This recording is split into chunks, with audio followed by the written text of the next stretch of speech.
look upon my work and despair. Toby and the light source is hitting the right side of his face. And I can't believe I'm about to say this. I never thought I would say this in my entire online career. But look closely at Tobey Maguire's dick. Look closely at Tobey Maguire's dick. Funny thing about the negabands on the TV show is that they're actually meant to be a big callback to the OG version of Captain Marvel, the very first version, who was a man called Mar-Vell, who did appear during the Captain Marvel movie in the MCU, but he was played by Annette Bening, so they changed the character just a little bit. What? What the fuck? But he was played by Annette Bening, so they changed the character just a little bit. Look, this is crazy. Man, don't y'all smoke that shit. Easy to ride. Look. Man, this is crazy, man. I'm telling you. Just fighting in traffic, bruh. Look. He needs somebody to spar with. I go spar with this. Look, this is crazy. He tired now. God damn, Gary. Some serious gourmet shit. What flavor is this? That's right, it's the all-hell medium roast private blend. Check out the Geek Grind Coffee Nerdrotic page for our other options like the Decadent, Feathers of Liberty, vanilla-infused flavored coffee. Or if you're looking for something darker, try the Dark Roast F&T blend of the Fellowship. You know what? Just buy all three. GeekGrindCoffee.com. Use discount code Nerdrotic. Huzzah! Do you wanna take a life? Do you wanna cross that line? Because it's a long way back from hell. I am not gay. I have relationships with women. Sex with men. And I got news for you. That means you're gay.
I started coughing.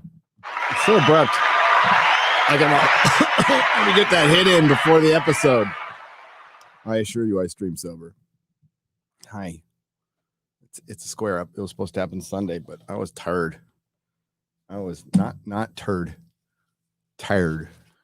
It was a big day Saturday at Anime Matsuri. You all came out. I'm going to applause again because you were beautiful. That was crazy. I have no words for that. That was unbelievable. Melissa, of course, did a great job. She got everything ready, all the merchy stuff. And we had like this table, and Ryan was talking to me about this. I thought it was going to be like Comic-Con, like they scribble your name. And I would have been grateful for that. That was fine. But like having this gigantic banner with my dorky face on it. So we got there like about an hour and a half before the panel started. And there was a bunch of people there. And then we had a line. So we hung out and talked to you guys for an hour and a half, which was great. Did the panel, ran downstairs, hung out at the table again for like 45 minutes, talked to you guys some more, ran back up to the panel. Somehow the panels were different, although they were the same. And then talked to you guys for 2 more hours after that. And like, this is why I do this. This is why we do this. It's for that. That was fun. I really do not understand, especially in this interactive world that we're in, and considering what we do, like why some channels would not want to do this. I highly recommend like meeting your fellow members of the audience. Okay. Because that's what, we all share stuff. I watch as much YouTube as anybody else. A lot. Quite a bit. And it's really fun, and it grounds you, and it definitely gets in that top 5 of the gratitude list, at least, top 3. And yeah, it was fantastic. I am super energized. I feel a ton better. I had the COVIDs. I'm still coughing a little bit. It's like that last 2% that's hanging on, but it's fine. According to the government, who called me because I took a fucking test, and is now like tracing my movements through my cell phone, which I was not comfortable with at all, considering that I'm part of the pure blood crowd. They said I was free to move about the world, which was good because that's what I was going to do. But we are here to square things up. But first, let's see who's here, if anybody's here. Because there's the chat. Hello. Goat Hill, CJ, JC, Flick Crook, Emerald Eyes 7 Zemi, Fear of FEMA, Chris Mack, Snake Oiler, the great Eric K and his wrench. What's up, dude? Sean P, Chris Persia, the great Canadian wrench. Flea. I know you're a good Canadian, Chris. And you know what? We need good Canadians. There's tons of good Canadians. There's tons. And hopefully you can usurp the throne from your dictator, who was put the dick in dictator. I love seeing him get called out by European Parliament. That's fucking hilarious. And what's up, the Daily Bugle, the Legion of Memers? Hail! You guys got 2 shout outs during the panel, and you deserved 1,000 more.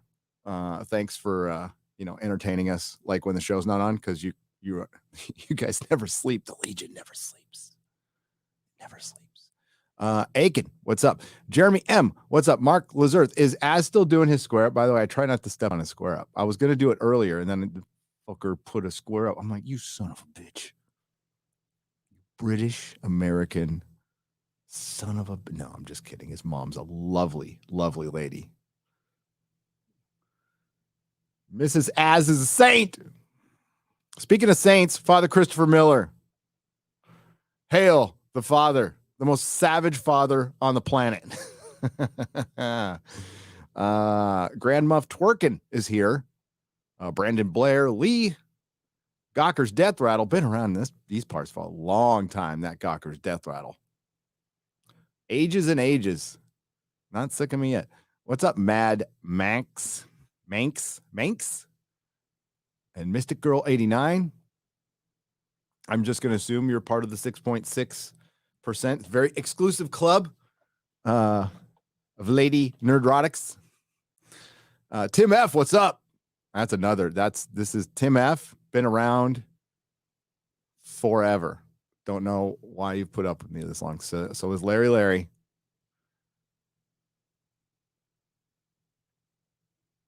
Greetings all. Turdpox. Yes, Turdpox. It's somehow. Hey, San Francisco managed to not cancel their MSNBC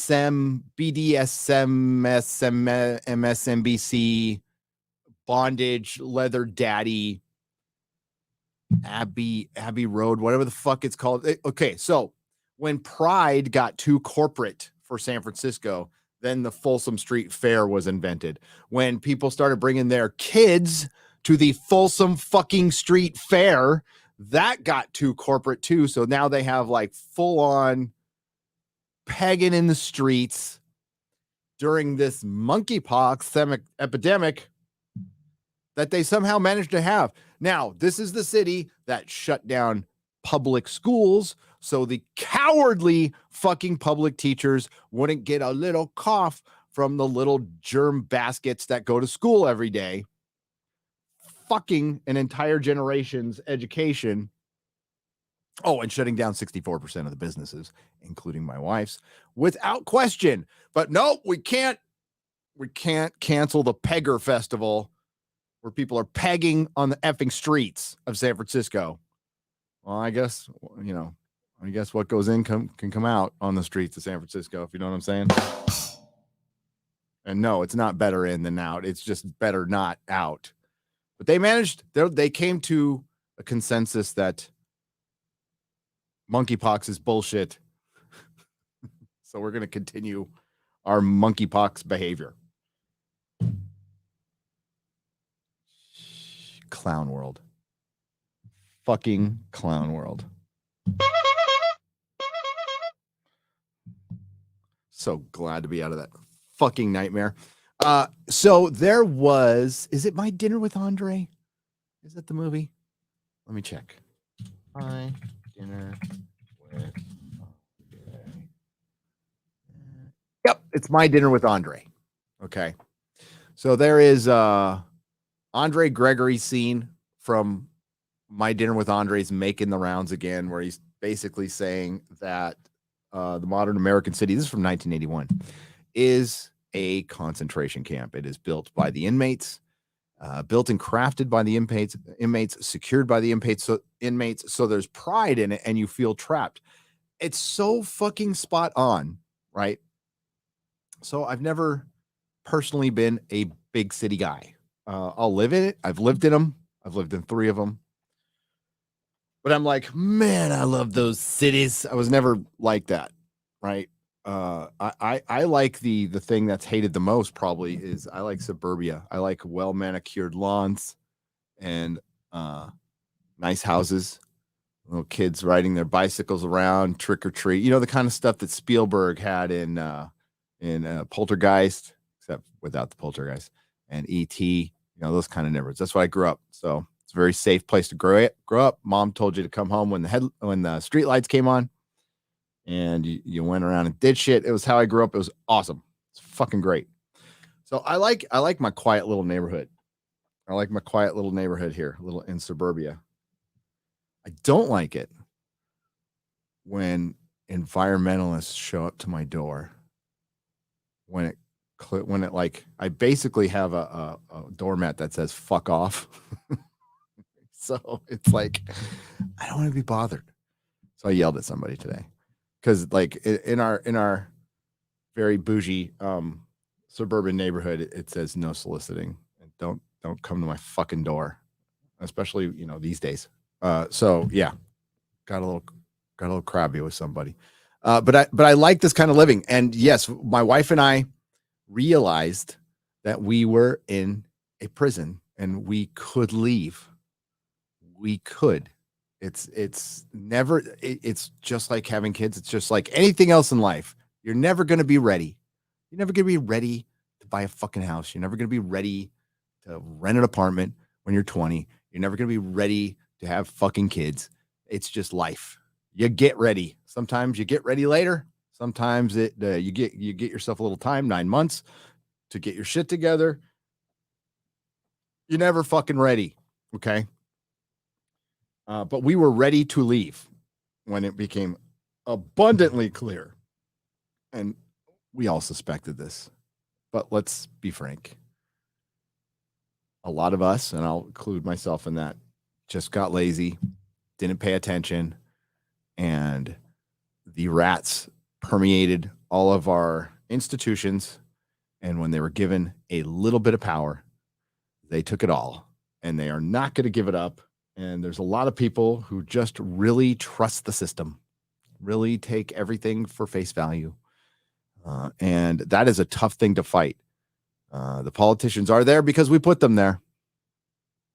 And there was nobody who was going to vote out London Breed because it's filled with a bunch of white guilt dipshit liberals in San Francisco who will just vote for people based on the color of their skin because they feel like they're marginalized. Let's help them get a step up. And it's just it's the bigotry of low expectations. And that's how California is run. And we saw immediately, like, there is fighting, and then there is going somewhere else where we can fight. And that's what we chose to do. Plus, defunding it. That was a big part of it. It's like, I can't stand my tax money going to any of this shit anymore. Any of this. I am supporting it. So peace out. Goodbye. Never coming back. And yeah, we did. It was like difficult and expensive and stressful and worth all of it. Worth all of it.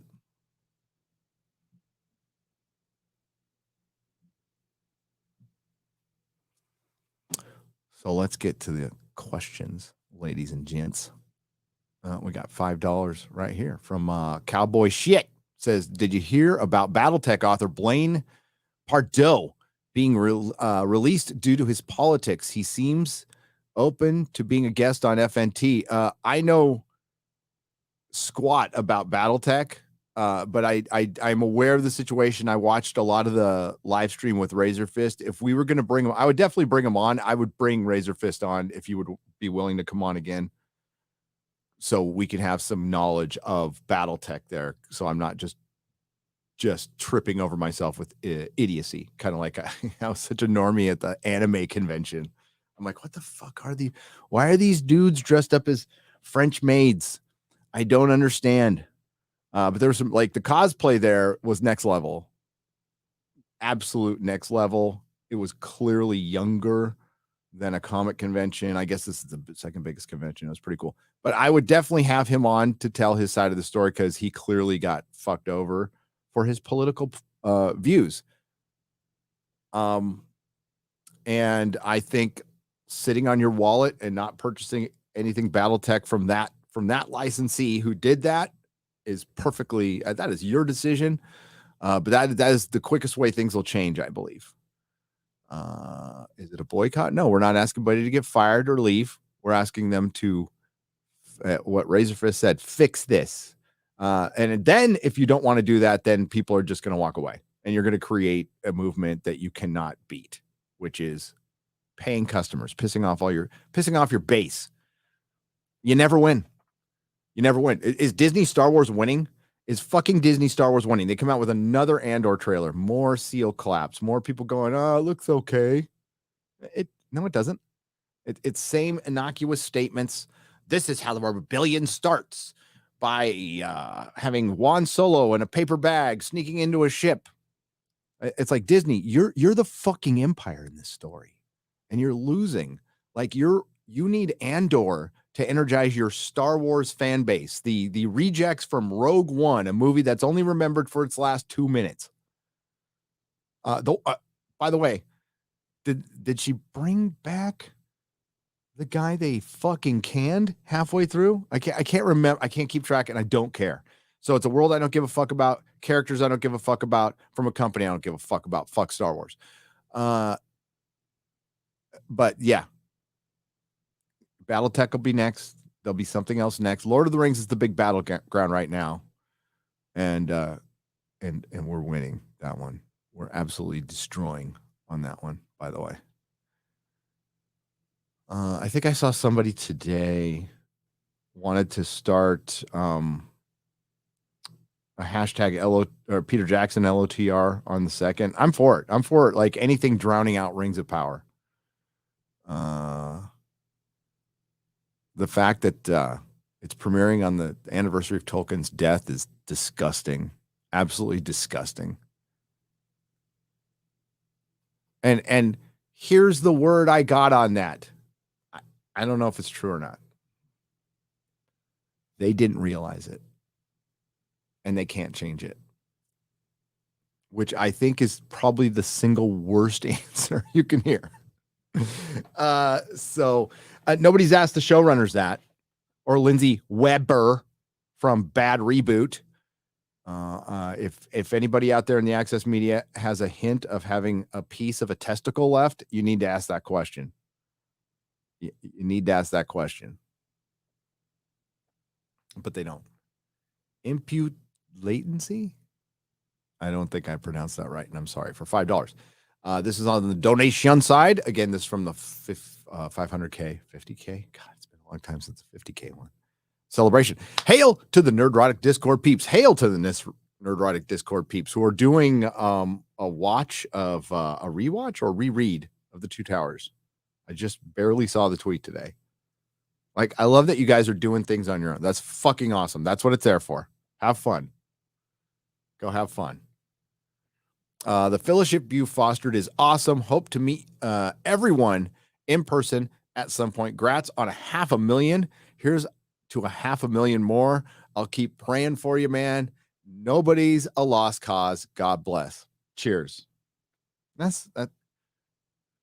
Aside from maybe like not maybe, aside from child abusers and worse, I think there's always room for some redemption, you know, aside from the extremes, you know, serial killers, stuff like that. But definitely like drug addicts and non-violent criminals for sure deserve a path to redemption, I believe. Unfortunately, that's what's filling our prisons. And what gets lost in the crack is then they'll let somebody out that's truly violent and horrid who should never be out. I'll say, having been in there, didn't meet an innocent person. Not one. Not one, including the guy in the mirror. Oh, you bastard. Horror for $1. Just, I'm going to say horror. It's sad to see what music degenerated to. Actually loved Green Day and Linkin Park.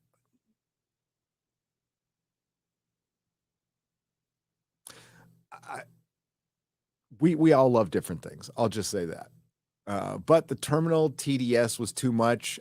Chester was his name, the lead singer of Linkin Park. I'm sorry that he self-deleted. That's very sad. That's very sad.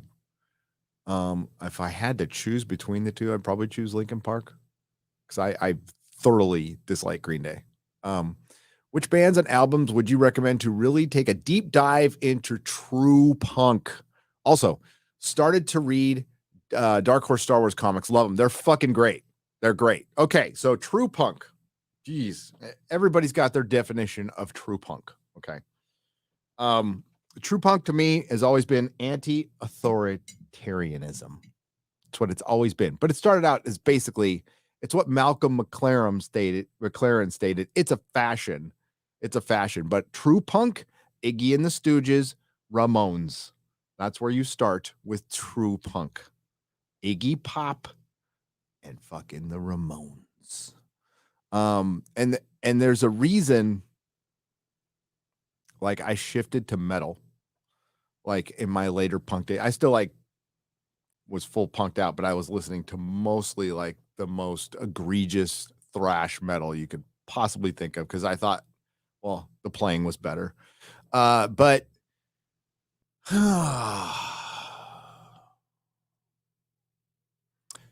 the thing is, what was true punk back then a lot of these bands have turned into a bunch of screaming socialist commies, which is very disappointing because I thought they were just like true anarchists, right? Like, fuck this.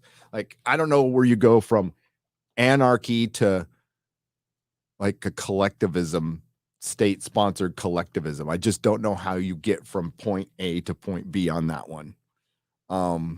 But it's always been somewhat poisoned by socialism, and once I started sniffing that in the band, I just kind of go away. Ramones were fucking the real deal. I was a big fan of Jello Biafra back in the day because he was just a cantankerous asshole, and I loved the Dead Kennedys. But he, you know, there's parts of what I like what he says, but he's turned into a collectivist socialist dipshit too. While he calls his former band members Republicans, which is hilarious. The whole thing is right. You know, Johnny Rotten. I like the Sex Pistols. I thought they're fine. You know, what kind of a one band, you know, one hit wonder, one album wonder, groundbreaking. But I've always loved Johnny Rotten. I've always called him Johnny, even though he had to change his name because of Malcolm McLaren. I've always loved Public Image Limited, which wasn't really punk in my eyes. But I love fucking Johnny Rotten. I love him. TDS has fucked up a lot of fucking metal bands and a lot of punk bands. Green Day was always a bunch of fucking dumb hippie posers. You get a lot of different definitions, but what I understood punk to be back in the day in like its second to third wave. I wasn't, you know, the first wave, I was 6, so I wasn't there. But when it was already dead by the time I picked it up, and I loved like the Subhumans, the Descendants, TSOL, the Addicts, all versions of MDC. These are bands I liked quite a bit. I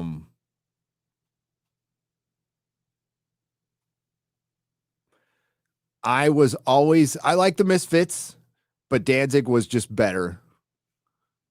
And he's metal. Like when Danzig graduated to his solo stuff, that like blew my fucking mind. But as far as like the punk I listened to when I was a kid, it was Subhumans, like Day the Country Died, From the Cradle to the Grave, like really angry shit.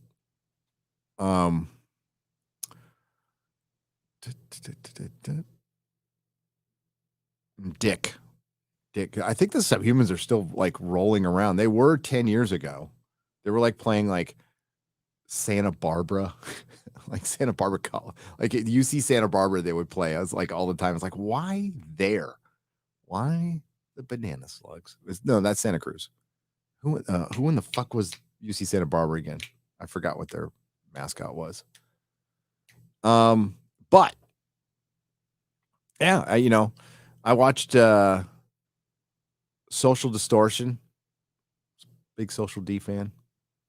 They did like an 11 show thing in San Diego, 11 shows in a row, and I watched 10 of them.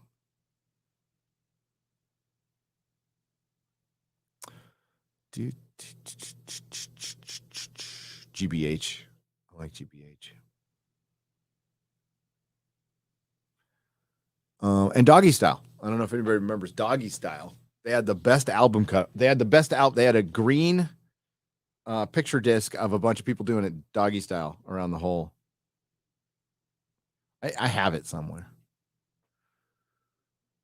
But I used to go to shows at like Wabash Hall in San Diego. I get beat up by skinheads pretty regularly.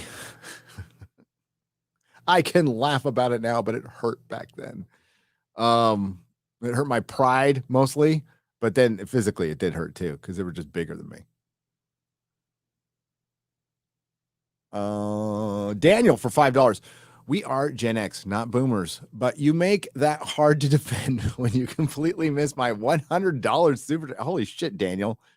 On the start of the show, congrats, nerd. Here, did I is it in here? Yeah, that's a mega boomer, dude.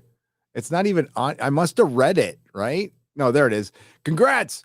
You are the cure to everything, says Daniel. I suck. I am not the cure to everything. I'm fucking terrible for missing that, Daniel. I'm sorry. But thank you. $100. $105. What's up, Orville Nation? Many congrats, Gary. Love your solo streams, bud. Thank you. I appreciate it. All right. I've got to do this. I got to remember to do this, or I'll be reading them over again. There we go. Mike Zilla for 179. That's British. I'm 100%. I can't even say it. I'm 100% Phantom Menace. I meant the trailer, by the way, not you. Gotcha. I probably misunderstood something, which is most likely, but thank you, Mike Zilla. And you guys can be whatever you want to be. You can be whatever hashtag you want to be. If there's ever squabbles, and there's squabbles, it's between content creators, and we're trying to, at least some of us are trying to keep that squabbling from hitting you guys, right? Because that doesn't help fucking anything, right? Especially when it's just mostly petty ego shit. Like, get over yourself. I don't know. I am grateful that I let owning a comic shop go completely to my fucking head. I always apply it to this allegory, which is something that happened to me in like real life, right? I'm at a party, two of the hottest chicks go, "Hey, Gary," and I'm like, "What's up, ladies? How's it going?" Then I walk through a fucking sliding glass door. True story. True story. That is your higher power actively working in your life to keep your ego in check. That's exactly what the comic shop was to me. It was just a very long, slow walk through a sliding glass door.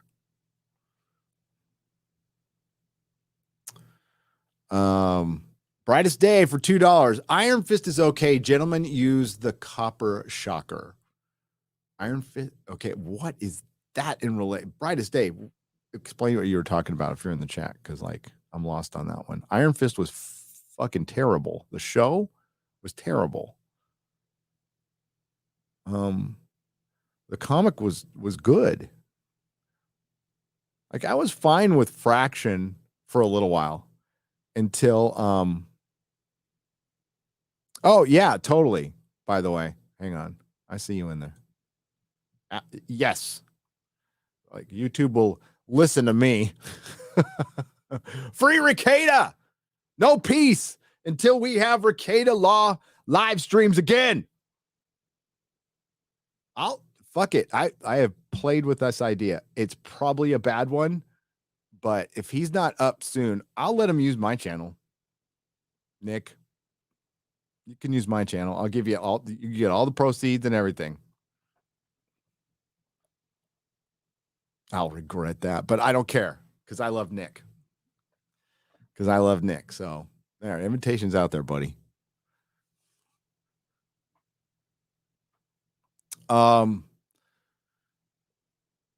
Iron Fist. It might have been when I was talking about the early bait and switches for Marvel, like Iron Fist season 2 was the first. Colleen Wing, and the actress, everybody likes that she's cute. She's this cute kind of Asian, anime fan girl that everybody's gonna like, and that's fine. Except she looks like she's just an average girl. She's out there kicking the shit out of 300-pound guys. She doesn't look like she can do a single fucking push-up. If these girls want to be badass, they gotta fucking look it. And you know what? Is it fair that they have to be probably a little more convincing than the dudes? Yeah, no, it's not fair. Life isn't fair. But if you're pretending for a living and you like love your craft, you'd go out and do shit like Christian Bale and Chris Hemsworth, and you just fucking psychotically lose weight. It's your job. Yeah, it's gonna fuck your organs eventually. But like considering that you live in Hollywood and you all do a bunch of drugs, you're not living till you're 80. Okay, let's just be real. I had a father-son bonding moment this morning. It was wonderful. So as you know, I'm completely retarded when it comes to anime and video games. So I know what Grand Theft Auto is. I know what Grand Theft Auto like radio was, but I never really listened to it. So I'm listening to Gundam's video today, which was pure magic. And my son's all, wait. You got to listen to this. You got to listen to this. Just stop the Gundam video. And he goes upstairs and he gets Public Liberty Radio from GTA 4 and plays me about 15 minutes of it. And I'm fucking dying. And I am dying laughing because it's from 8-9 years ago. And it's not like I got this from GTA because I didn't listen to it, but it was straight up a guy named Brandon. They're interviewing an actor named Brandon. He's all, you don't know how hard it is being an actor. You don't know how hard it is reading other people's words and then pretending them. And I'm like, oh my God. Oh my God. Oh my God. Now, I've been calling actors pretenders since the 90s. Okay. I've been doing that to my friends. I've been calling them that since the 90s, but it was so good to hear. It was so hilarious. So I'm clipping half of this shit out. It was so fucking great. So I know all the GT, most of you probably played it and said, yep, Gary, thanks for catching up, Boomer. But it was fucking funny as hell. As is Infiltrated. Well, I think I would know that. No, I'm just kidding. Hail Az. Hail Az. What's up? Oh my God, it was funny. So yeah, I love sitting there with my youngest son, listening to GTA Radio, Father of the Year. I know that.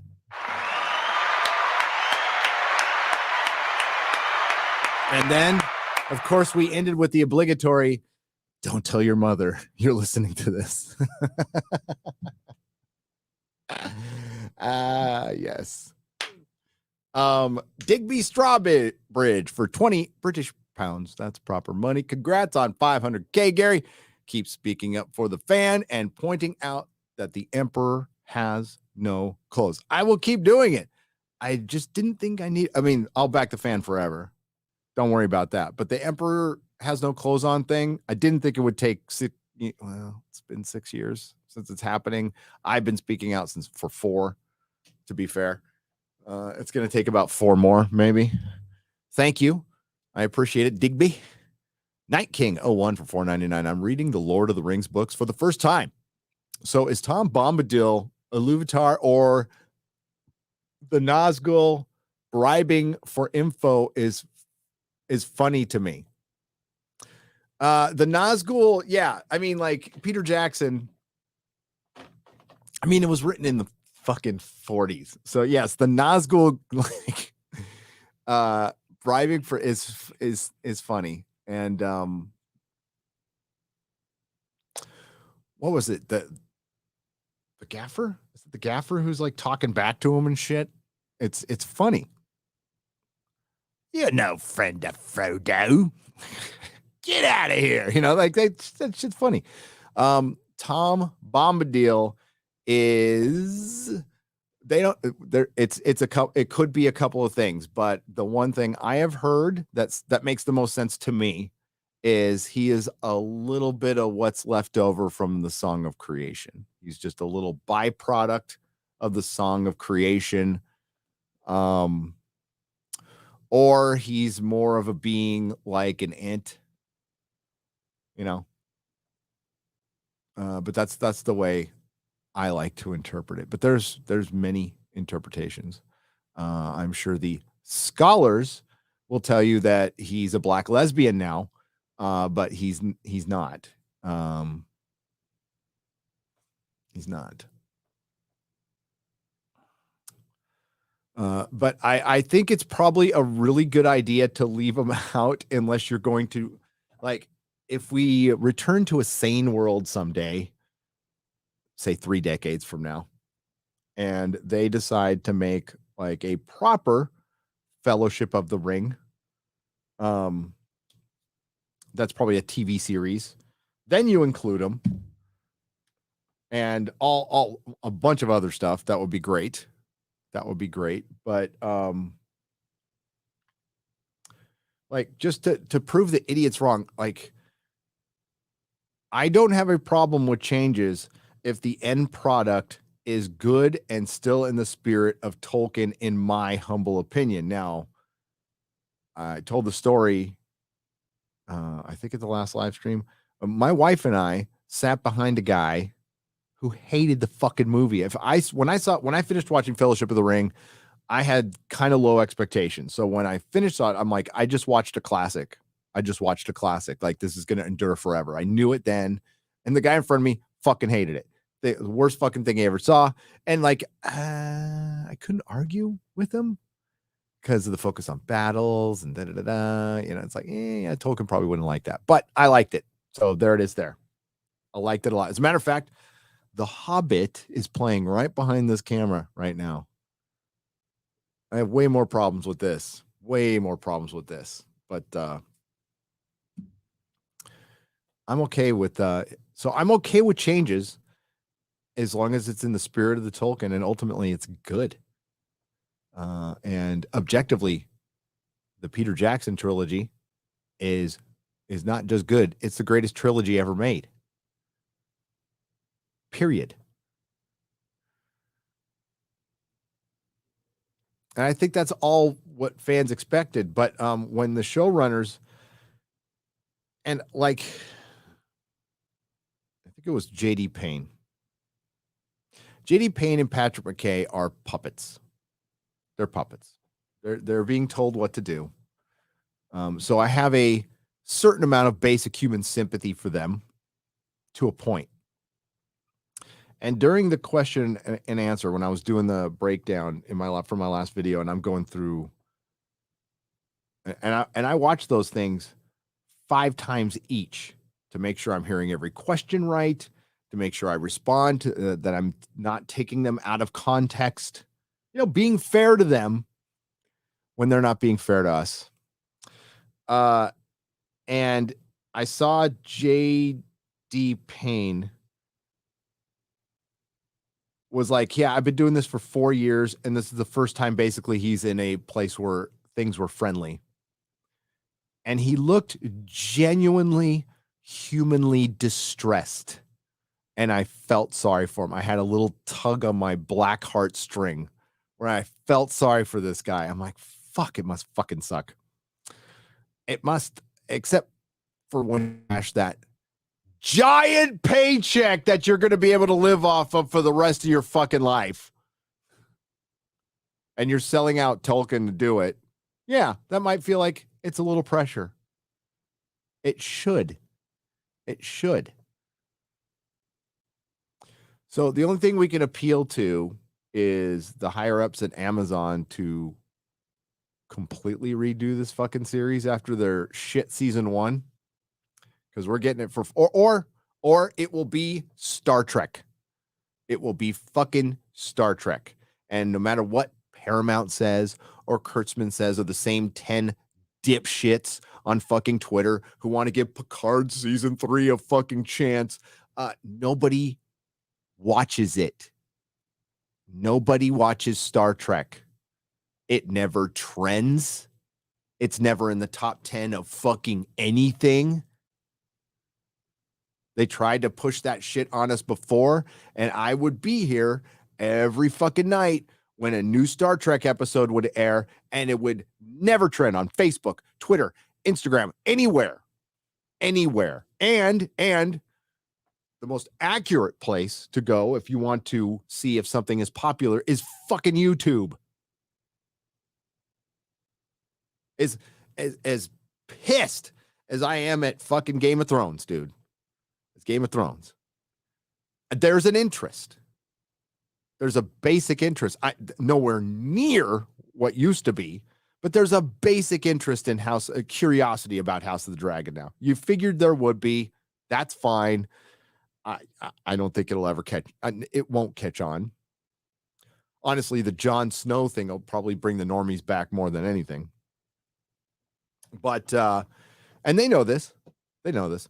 But there's a general interest there, and if I'm going to be objective, the trailer was clearly better than the Rings of Power.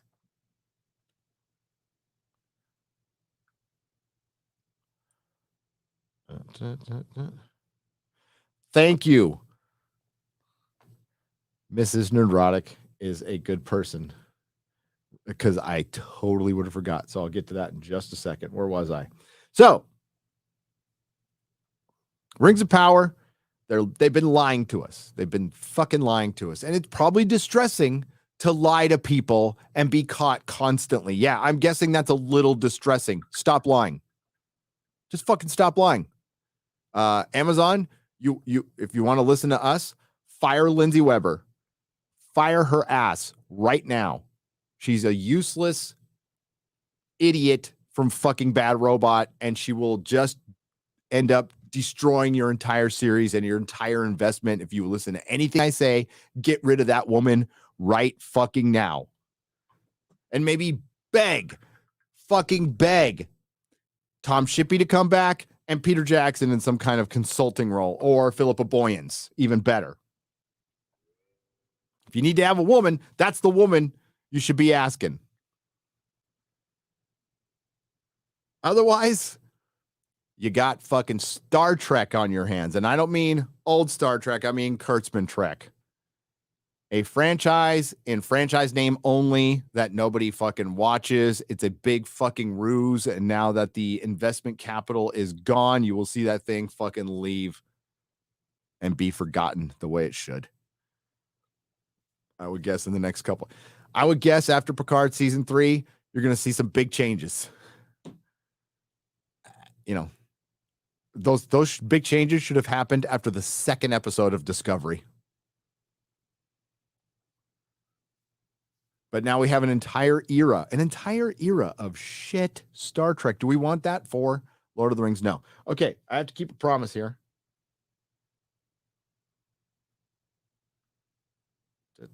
Why am I supposed to not? So when we did this a lot on Friday Night Tights, and we stopped. The reason we stopped is because it started some squabbling, and we didn't want to start squabbling, right? We're just having fun.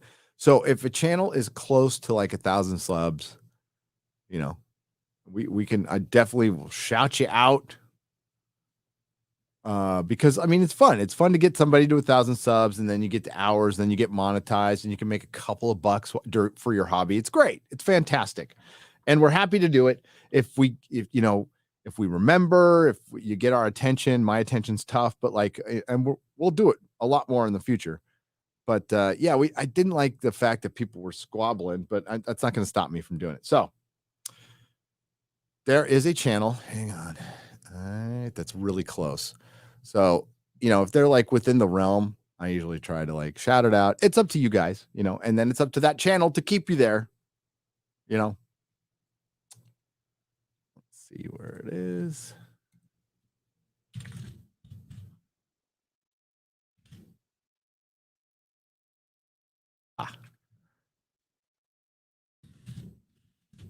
Good thing.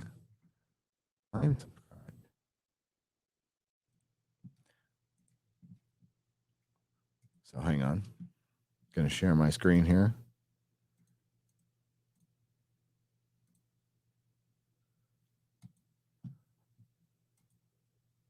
It's Dreaming Tabitha.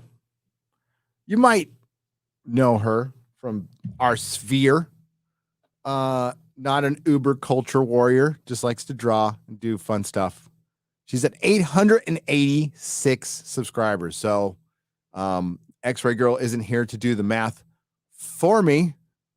So I got to do it myself, which is 100 subscribe and 14. Yes. Away. So there you go.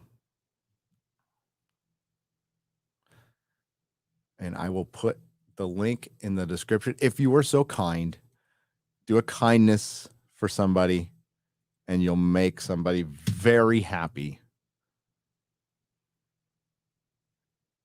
I'd rather you give Tabitha a sub than Disney fucking Plus, for sure. And you'll get better entertainment. That's more consistent. So, Dreaming Tabitha, what do you win? You win making somebody happy. That's what you win. And honestly, is there anything better to win than making somebody happy? I don't think so. I don't think so. Scott Birch for $5 says, congrats, Gary, on hitting 500K. Short time listener, but I love your shows. Cheers. Thank you. Yeah, we had some people at Anime Matsuri like, I just started listening to you a couple weeks ago. I was like, oh, wow, that's fucking cool. We had people who drove down from Colorado.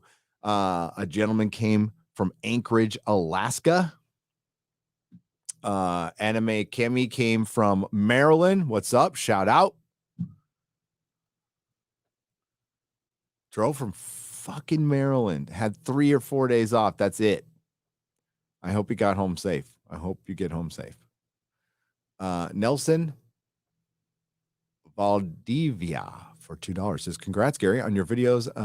Your videos always make my day. Cool. Thank you. Well, I got a lot of help with those. I got help from Perry and Cord Black. You hear GTA 6 is going woke. I did Halo Kid 4 for $2. I did. And that's what Gundam's got a great video on it. I would say the definitive video on it is Gundam. It's comical. It's comical. We wouldn't want to make any racist jokes while we're raping a hooker. I don't know how you rape a hooker, but you don't pair, you rape her. So, yeah, but don't make any salty jokes while you're doing that. I don't even know if that's what you can do in a game. I don't mean to paint the game in a broad brush. That's what the news says. I don't fucking know. The R for $20 says, congrats on 500K. Found you and Tim Pool in 2018 after getting tired of those one-sided bullshit. Now I'm part of an entire fellowship that makes life fun again. Hail. And that's the weird thing, right? The R, thank you for the $20. Like back in the day when Bill Maher used to call Republicans old guys who guarded your money, they weren't fun. They weren't fun. That was a long time ago, though. It's not just the right. It's everybody who's not extreme leftist are the fun ones. We're the ones having fun. You want to get upset and clutch your pearls over every single thing that's said? Go over in that little corner and cry and bitch to yourselves. Your little circle jerk of misery. We're going to be over here having fun, making fun of fucking everything, including ourselves, and not taking anything seriously. Somebody brought up a point. I won't say who it is, but I like this person quite a bit. And it's a good point. It's a good point to make and bring up, but just let me dispel it right now. When I in particular do something like retweet, for one, somebody put up a meme. I was holding up a French fry, by the way, a really good one. But they put a golden ticket in my hand and it said N-word pass, right? So I just tweeted, can I re-gift an N-word pass? I'm joking. I would never say that word. Or when I tweet that, wow, the alt-right got really diverse. I'm being extremely sarcastic. All right. Hate to explain my jokes, but that's the way it is with some. You got to do that sometimes. We're only embracing the absurdity because it's absurd. It's utterly absurd. And I'm not going to get my panties in a bunch if some freaking retard calls me alt-right. I just not. I don't care. But I will expose it. I will expose the absolute absurdity, especially when you saw the crowd at the meetup. But the thing is, I did business in San Francisco for 10 years, won a fucking award from a comic shop in San Francisco. You think that would happen if I was like some secret dog whistler of the alt-right. I mean, these are retarded arguments that the entertainment industry, people who make a lot of money, who got a lot of respect at one point, were giving a lot of lip service to and listening to. They were listening to autists on the internet who just don't like the fact that we call out the thing that they've obsessed over for the last 3 years, the MCU.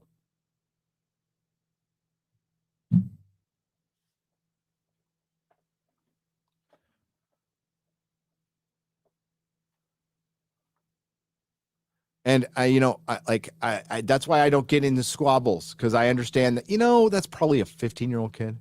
And maybe I genuinely upset him. I'm not gonna upset him anymore. I'm gonna say my piece and move on.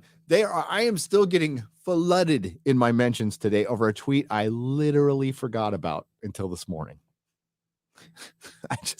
I threw it out there, didn't give it a second thought.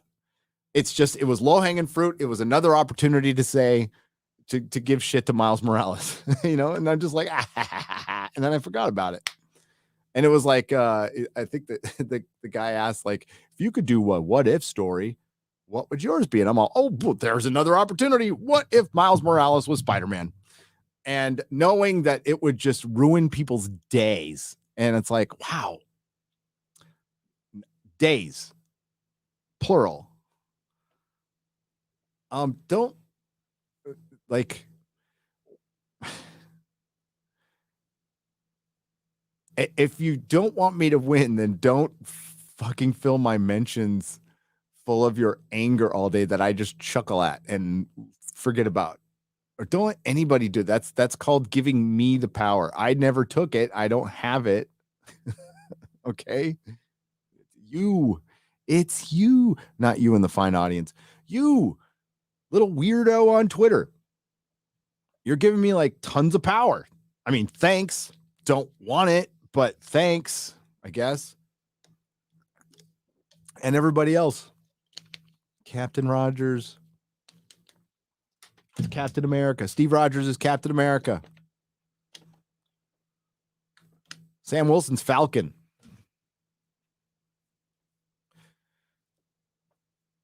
And nothing will ever change that. Miles Morales can be called Spider-Man in about 60 years when he's got over 1,000 stories, individual stories written uniquely for him that are considered classics. Miles Morales is the... Help me out here. Are we counting the clone? We're going to count Ben Reilly? Yes, we're going to count Ben Reilly. May Parker. So we got Spider-Man 20,099, Spider-Girl, Ben Reilly, Spider-Man, Craven. Dr. Octopus came afterwards. Yeah, he's just another Spider-Man. He's just another derivative, boring copy of Spider-Man. He's nothing unique, original at all. He's Black Spider-Man. He'll never be Peter Parker. You know what? He could have been his own unique persona if they had given him just slightly different powers and a different name. Then maybe he could have been like a Nightwing, which is what I kind of thought they were doing with him, right? And had him be like a sidekick to Spider-Man. Spider-Man's never had like a real sidekick. That would have been interesting. Somebody to mentor. And I mean, for years, you would have to still be doing this. It would be decades. And then he can maybe be his own Nightwing. But no, Disney, being a giant, stupid corporation, thinks, well, we could just make another Spider-Man as popular as Spider-Man. All we got to do is just call him it. We don't need to call him the X-Men anymore. We'll just call him the mutants. Namor, nobody cares about Namor. Let's make him an Aztec. Okay. Doctor Doom, not Latverian anymore. They're just mantles. Nobody really cares.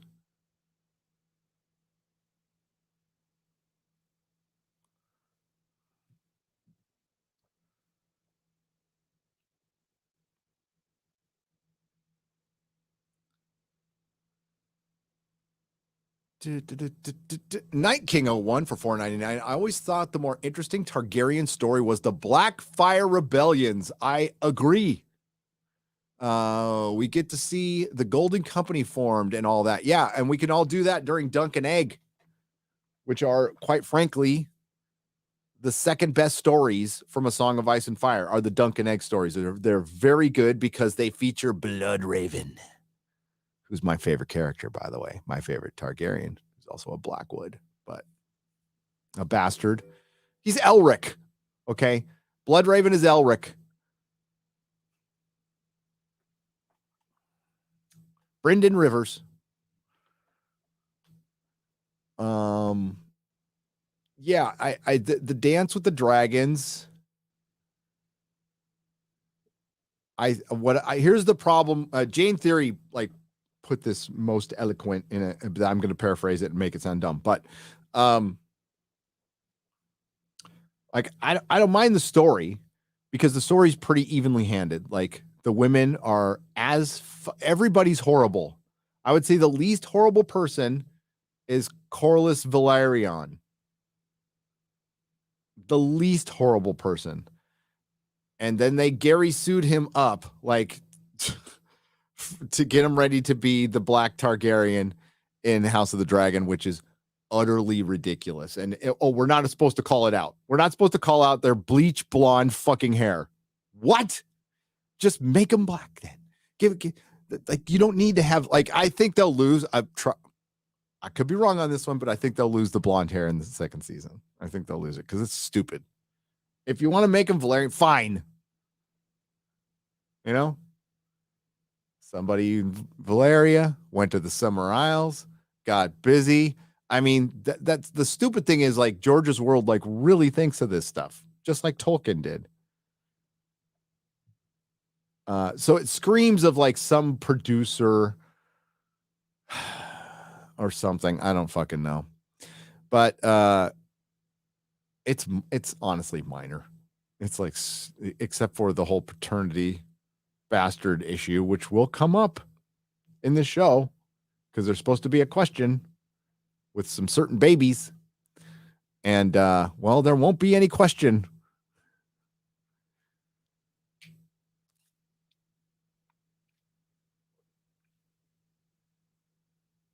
And not only with the queen, but with Corlys himself. He's got some bastards too that get legitimized. And it was supposed to be a big secret on the island, except I think his kids would stand out just a little bit. That's all I'm saying.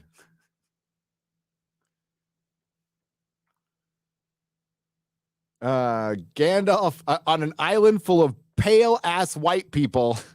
There's going to be a couple of brown ones with blonde hair, and they're going to go, gee, who's his dad? Oh, I wonder. I maybe they'll explain it, but I was re-listening to the book and just laughing my ass off, and they're all, well, there's a question about his parentage. I'm like, really? Wow.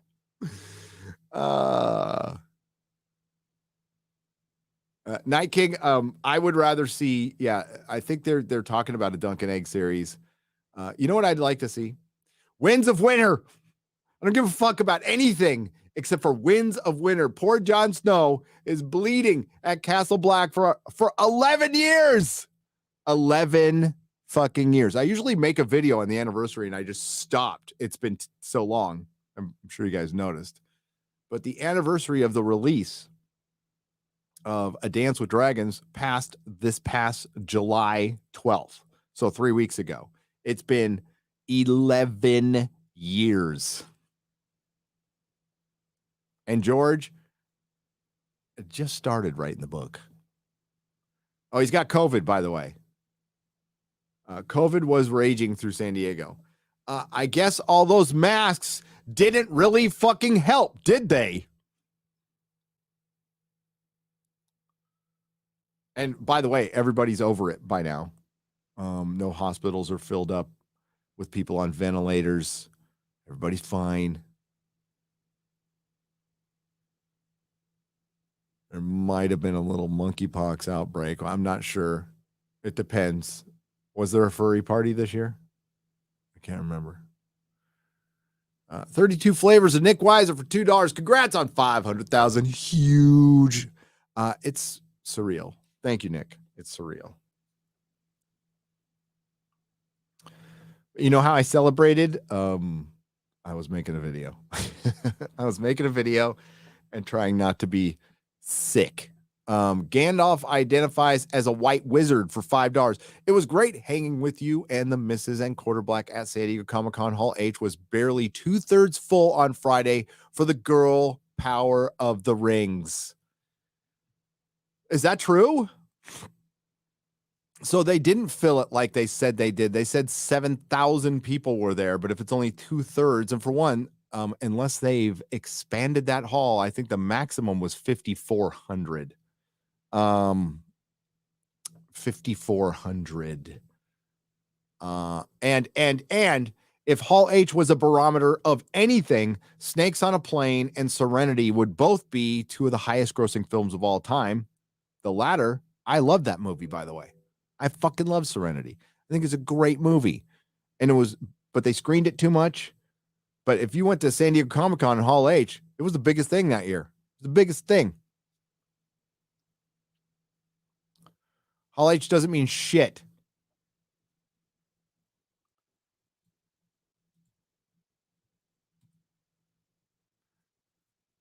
Orville Nation, thank you again. Congrats on 500K. Hail to the Fellowship. And Nerdrotic says, Yojitsu for $5. Yojitsu. Thank you. John J. for £2 Friendly reminder, Rings of Power is DOA, said Tom Bombadil. I absolutely agree. He sang it. Oh, diddly, do diddly, DOA. Then he went and like hit that hot wife of his.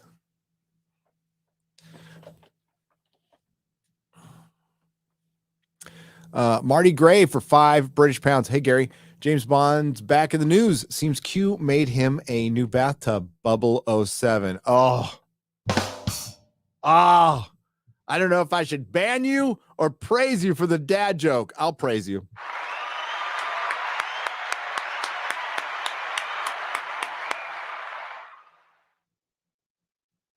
And considering what the doctor's going to be, we will get our first gay James Bond. So, yeah, let's bring up this picture real quick. I have not talked a lot about Doctor Who because I've been kind of taking a wait and see, you know?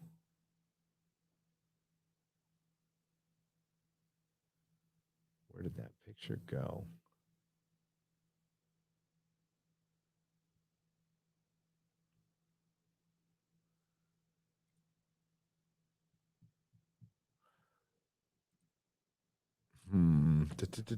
Sorry, I'm looking for the picture. Give me just a second. There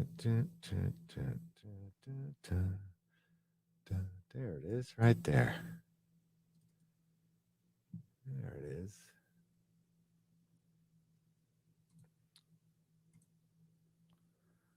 By the way, thanks for the raid, Az. I know it's like an hour late, but thanks. Let's go over here. Nope, I don't want to do that.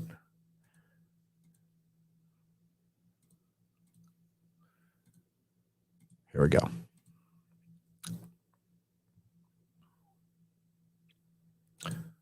Whoops.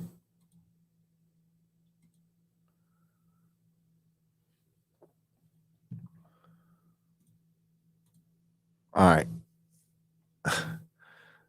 That would be good casting. This is a quote attributed to Russell T. Davies. It takes a lot of nerve and a lot of work to love Doctor Who. Really? I think a lot of love is fine. I think I'm going to be really bold now and say you've got to be cleverer than the normal viewer. You've got to make more of a risk. You've got to invest in it because you've got to fill those gaps where it's looking cheap and it's looking poor. I have no problem with that statement. It's this one. This is like, why would you say something like this? This is you sound unhinged when you say stuff like this. It's very imaginative. It's a very imaginative act to watch Doctor Who, and I think gay people are better and cleverer and more imaginative than anyone else. Okay. So after losing your mind and calling out supremacy, you tout supremacy.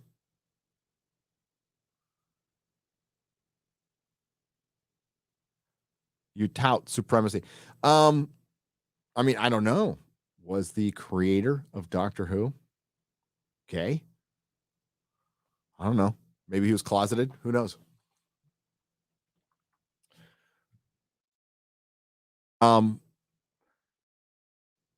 Individuals are different from each other. Gay people are not a hive mind. Now, what I believe is going on with Russell, and it's disappointing. It's just fucking disappointing. Russell, old school gay guy, probably, most likely, most definitely was abused as a child, growing up. Wasn't a very friendly environment. It was horrible. And he got through that. And he reached the pinnacle. And not only that, he brought everybody together with Doctor Who and created a great gay character with Captain Jack. Like, these are fucking great pioneering achievements by this man. And instead of rising above, which is the only way any of us are going to get through this. Instead of rising above, especially with what you've achieved through all that duress and through all those obstacles, and now you become bitter and cynical now? Or have you always been that and just faking it? That's the biggest disappointment. Because look at how many people he probably inspired. And now he's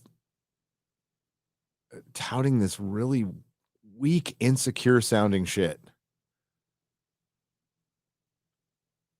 I mean, he can say whatever the fuck he wants. That's obviously bullshit. Because no one group is more imaginative than another. There are individuals who are much more creative, talented, and imaginative than others. Some of them might be gay. Some of them might be straight. Some of them might not be either. I don't fucking know. I don't care. Are you good at what you do? Well, Russell was. But, talent is fleeting. You're not talented forever. Very few people are. Ask any athlete, ask any writer, ask any artist. Michael Golden was on top of the world at one time. Best artist I've ever seen. And he's a shadow of him for himself. And it's just, he got older. That's fine. John Byrne ain't as good as he used to be. Frank Miller, most definitely.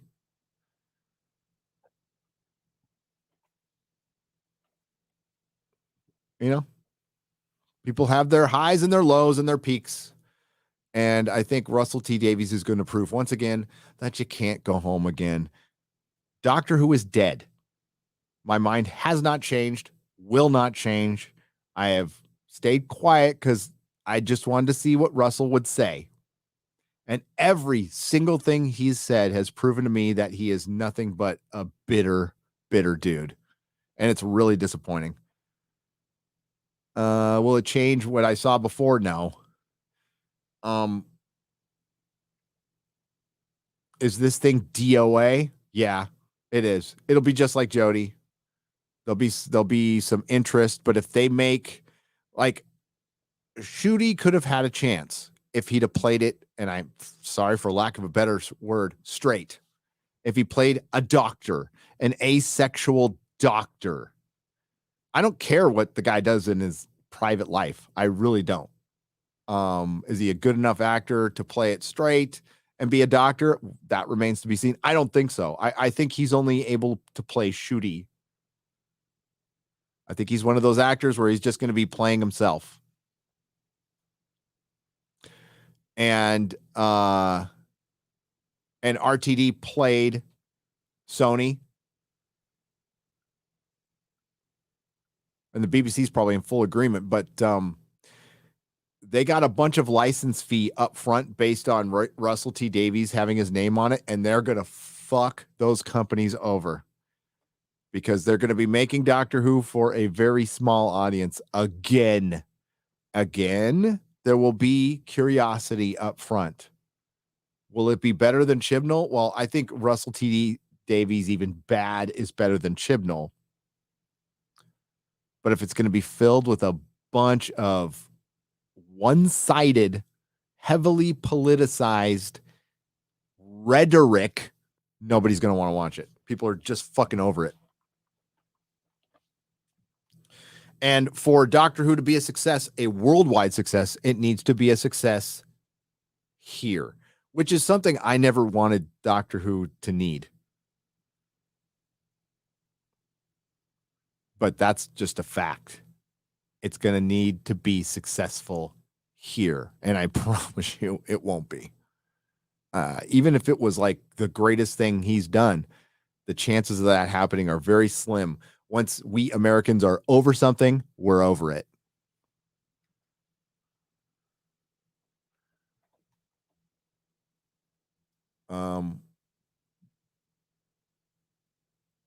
I would ask Russell to come to his senses. I think Stephen Moffat got criticized for admitting he has Republican friends. We all have friends on the opposite side of the aisle. We all do. Because most of the time, people don't give a shit.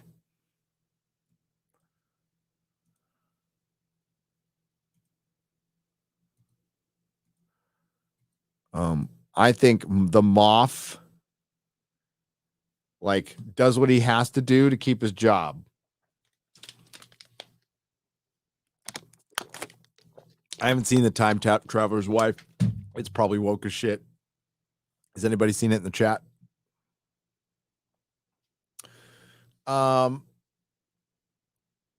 Fire and Blood is not great, but the audio reader presentation is awesome. Yeah, and what was his name again? I forgot his name.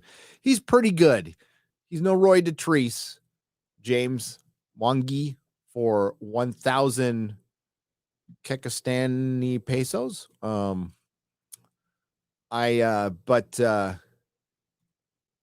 don't want to insert. What was I doing there? There we go. Okay. Yeah.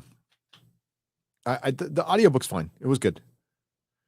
I mean, I was sick as a dog and driving back. Well, I wasn't. I was sitting in the back seat while my wife was driving and Garrett was driving. So, I just I can't really do anything. I might as well prep for House of the Dragon. So what I did is I listened to a couple of chapters of that, and then I mixed in the Silmarillion. Wanted to get caught up on the War of Wrath. And the Battle of Sudden Flame. Marty Gray for £5 Hey, Gary. I read this one. I read that one. I Love Scotch for $4.99. That's another one who's been around for a long time. And they just really love Scotch. I never drank Scotch, man. I think the closest I got was Scotch whiskey. Is that considered Scotch or no? You guys tell me. Cuddy Sark. Because I quit. I relapsed, but I did not relapse on alcohol. So it has been a fucking long time since I've had alcohol. I can tell you the date. October 24th, 1991 was the last time I had a beer. So it's not even in this century. But I was a kid, so I was just drinking whatever I could steal out of the liquor cabinet or steal from a liquor store. And I remember having Cuddy Sark and Mountain Dew and thought that was pretty good. got hammered on that. Marty Gray for 5 British pounds. Thank you again. CD Stein, 69 for $9.99. Have you seen the Vanity Fair Neil Gaiman breakdown of the Sandman trailer? Talks about how they tried to capture the look until he got to Lucian and Death. Lucifer. Then totally avoided any why they changed. Yeah. Neil Gaiman had no power over his own creation. In other words, like Death, like if you wanted, okay, I hate to sound like this, but if you wanted to go person of color with Death, you had so many choices. Get an Iranian girl. She would look good as goth.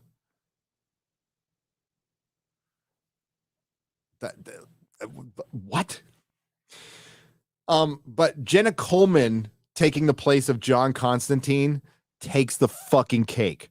For one, she's going to be just insufferable Clara again, which I don't want to fucking sit through because I did not like Clara. I think she was the single worst companion prior to Yaz and Ryan. I definitely liked her in Asylum of the Daleks and Snowman. I thought she was great. I thought Jenna Coleman did a great job. She was fun. She was flirty like a companion. Then Moffat got called a sexist and freaked out and just made her like a Mary Sue and changed her every fucking season from a nanny to, well, she was supposed to be a computer whiz, then a nanny, all this other shit. And she was just insufferable know-it-all. I couldn't stand her. And you can start, like, even when I'm like trying to like the episodes, like I'm like, I just can't stand fucking Clara. Like, just let her die. And when she did, I was happy. When that bird flew in her mouth, I was like, yes, get rid of her.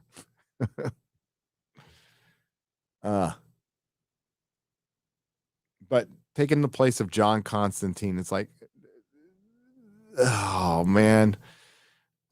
You took out like the one thing I wanted to see in the fucking show because I don't like Sandman. I don't. I like the art. I respect the story. I respect that it's popular. I have the comics, but I've never been like an uber fan.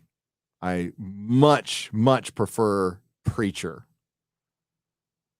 I thought that was just a 1,000 times better. I think Neil Gaiman is one of the most overrated writers in the history of comic books.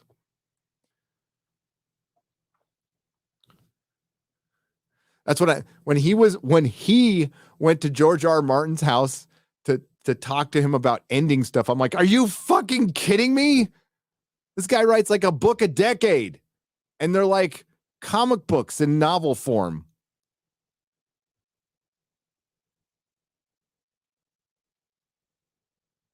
His best book is basically a biography of Douglas Adams.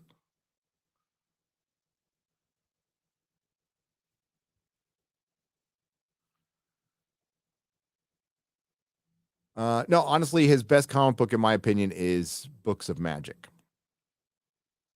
I think it's 1,000 times better than fucking Sandman.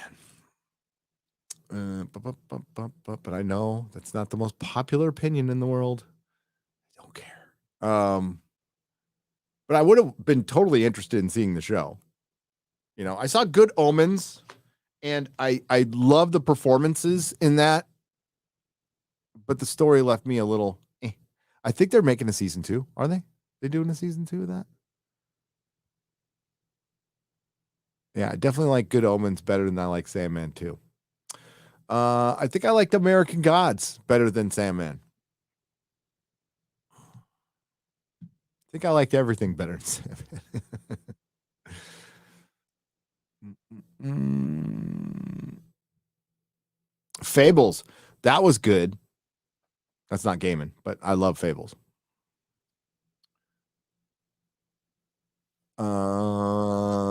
CD Stein, thank you. Night King 01. I actually read this one. My other super chats, Gary, which I did get.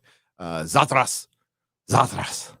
You know, when Zothras was originally super chatting me, I had no fucking idea what Zothras was, but now I know who Zothras is. No one listens to Zothras. Nobody listens to Zothras. Quite mad, they say. Quite mad. Babylon 5's a shit. It's a great show. You were right. Just keep saying that. Gonna start the Stargate pretty soon. I think what I want to do for my members is I want to do Stargate and Farscape reviews because it's just an excuse to watch those shows. So I think I'll do like little member reviews back in the old days where I'll watch an episode and I'll just talk about it for like half hour. Just for you guys, just for the members on the main channel. Brad man for $4.99. Still remember when you were under 100,000 subs? My boy is all grown up. Brad man, thanks man. Jeez, when was that? I remember I hit 100K at Contact in the Desert, which I think was the last Contact in the Desert.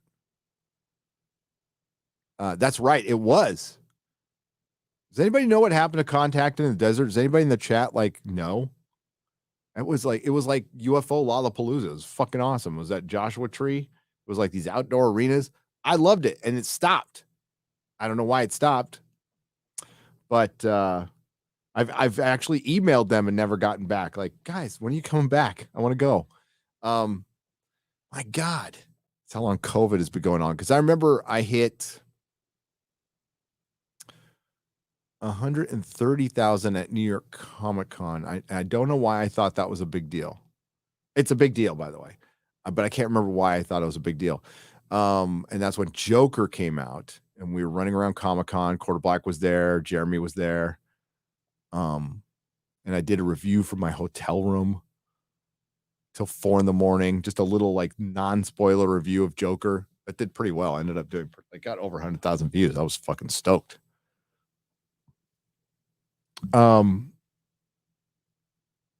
that was a long time ago, but that's why 2019.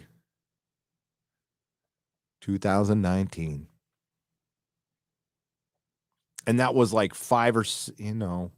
October. So it was 10 months. 10 months into quitting my day job when I'll never forget, it was November of 2018. I went, or was it September? It's fall.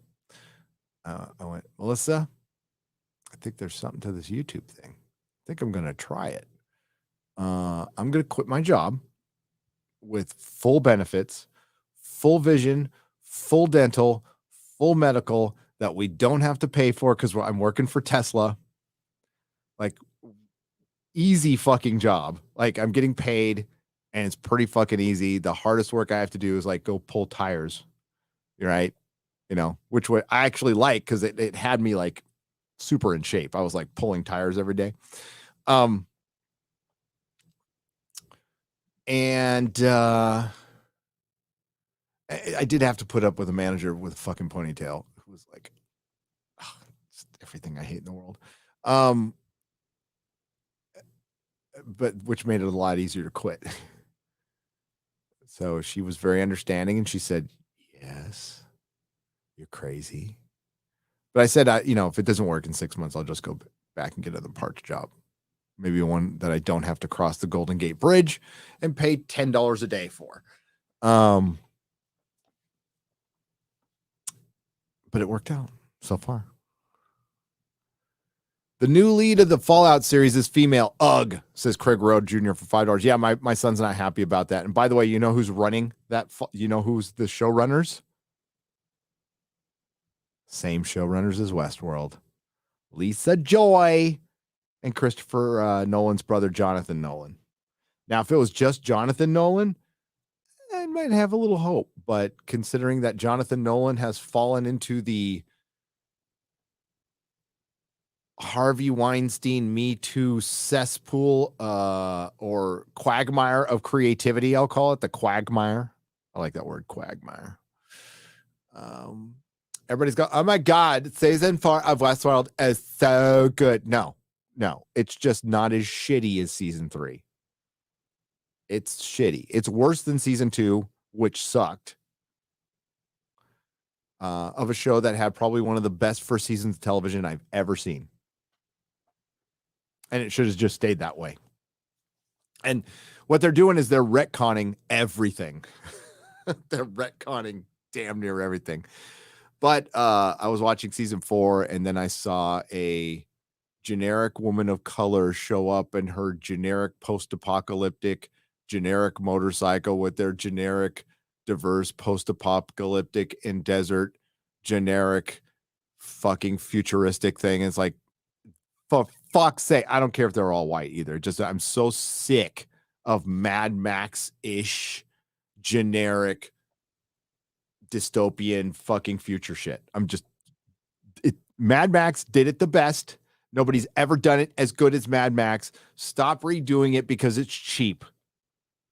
Oh, we'll have a semi-modern looking motorcycle with like 2 little plastic things on the side and some sassy actor of color who is an up-jumped Colgate model, Colgate commercial model, and I mean model, not actor, who is now in a leading role because of affirmative action in Hollywood, and it's boring as shit. And that's after fucking May and Dolores. Like, Dolores is likable in this season. That's one of the things, is they killed her off, and they killed her off and made her likable, and then gave her unlikable persona to Tessa Thompson.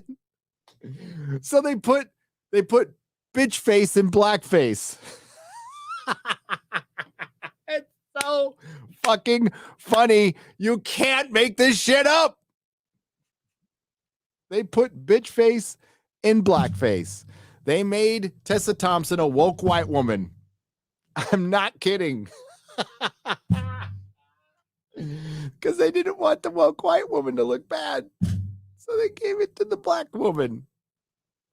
For progress. Oh my God, I should almost make a video on it. It's so fucking stupid. And people, the seal claps are out of the 300,000 people who are watching it, because, by the way, that's what the ratings are. A show that used to get 1.5 million to 2 million live viewers every night gets low tier CW ratings now. It's got Ed Harris. I mean, Ed Harris is fucking awesome, but they like cut the nuts off of his character, and then they realize, they're like, oh, we totally cut the nuts off of the only fucking, for one, the one actor in this series. And yeah, even Ed Harris like complained, like, fuck this, what are you doing to my character? So they're retconning it, and I guess that's why people are better. Okay, all right, yeah, they're gonna do Fallout. It's gonna fucking suck.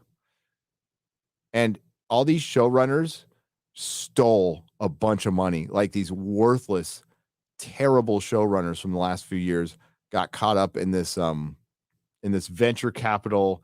We're gonna sign, big names to exclusive contracts for 300 million, 400 million. Gave fucking Rianne Johnson almost $500 million to do 2 sequels of Knives Out on Netflix. Yeah, you don't think they want that money back now?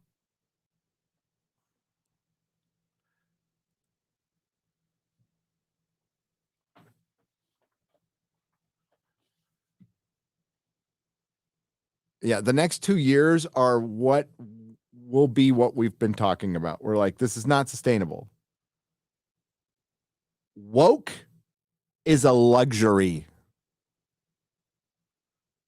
Woke is can you define woke? Things have always been woke.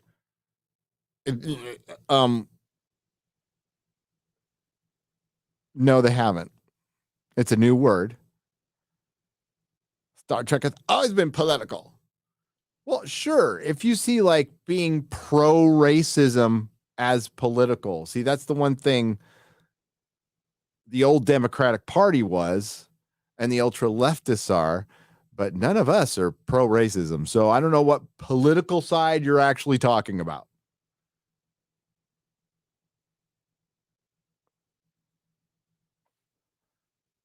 But Star Trek didn't talk about Vietnam directly. But they did talk about January 6th, January 6th, which is a complete op. A kerfuffle at best. Stupidity in action. I said it then. I'll say it now. None of these people should be in jail, by the way. It's a crime that anybody's in jail except for that fucking cop who killed Ashley Babbitt, murdered her in cold blood.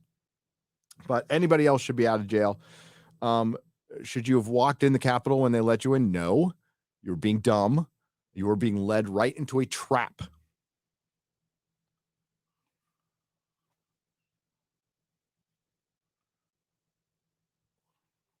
So hopefully you learn next time. And believe me, once things change in November, I'm hoping those people are freed. They better be fucking freed, like immediately. Like being in a federal prison for 2 fucking years, that will don't understand for politics how much that's going to fuck with their lives. They're going to have to readjust to society after being in a prison for 2 years, which is not easy, even for the strongest of minded. Brad, man, thank you very much. Iris Amanda for $9.99. If you think about it, woke Hollywood is Morgoth. Yes, it is. They can't create anything of their own, so they just twist existing stuff that they try to make in their perverse image, which always turns into crapola. Yeah.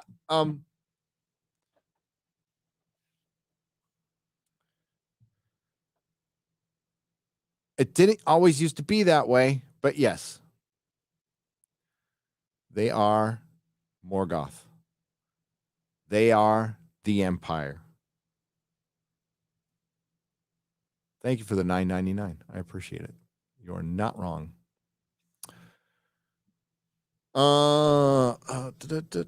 Okay.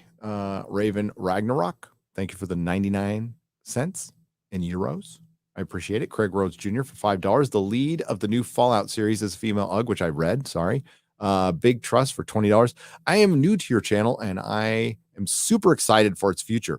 You and the whole crew are like an island of sanity in the world we live in today. Congrats on 500K. Keep it up. Thank you, Big Trust for $20. I appreciate it.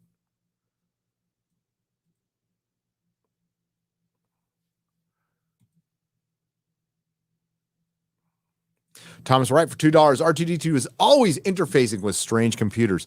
He's a slut. He's going to get robot monkeypox.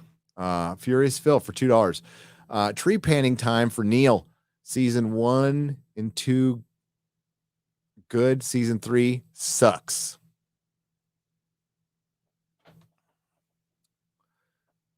Season 3 of Orville? Maybe. I think the Orville's going to survive. I think it's going to get a season 4. It had really good ratings on Hulu. Some people have been happy. Some people have not been happy. I'll wait till the season's over, and then I'll probably do a review here this weekend. My small miracle is still no BSG reboot, says Brightest Day for $2. Yeah, they've really kind of backburnered that bitch. And you know what sucks is I'm forgetting his name. The guy who did Mr. Robot. There's talent there. There's like legit, like crazy talent that is unfortunately poisoned by the TDS quagmire. So if that guy like took a completely different take on Battlestar Galactica, I'd be interested in. but that would be in like 2015. 2022, no interest at all. And I want if they're going to remake Battlestar, I want them to do Glenn Larson's Battlestar Galactica. Kind of like what Richard Hatch wanted to do. You have Ronald D. Moore's, and I like it. I love it. But I want aliens. I want more of the Egyptian iconography, Greek iconography, ancient alien shit that it was based on. Like that would have been way cooler, you know. Lucifer coming back. Does anybody remember Lucifer from the original series? I remember Lucifer. Yeah.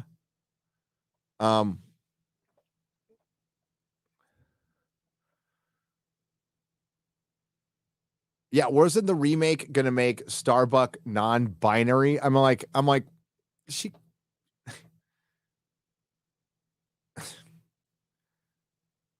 they just make her a dude.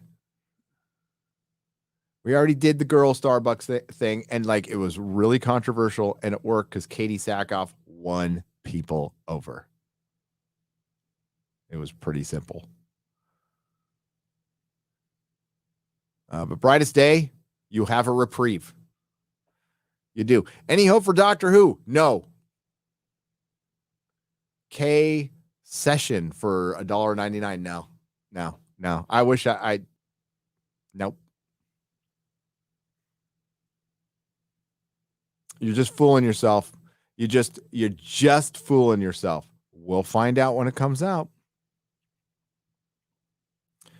Gary, you treat comics like I treat the auto industry. You have been an inspiration for 500,000. Congrats. And thank you, All Terrain Nation, for $9.99. I used to work in the auto industry. I was never like a fan, but it's a good job. I was happy to have it.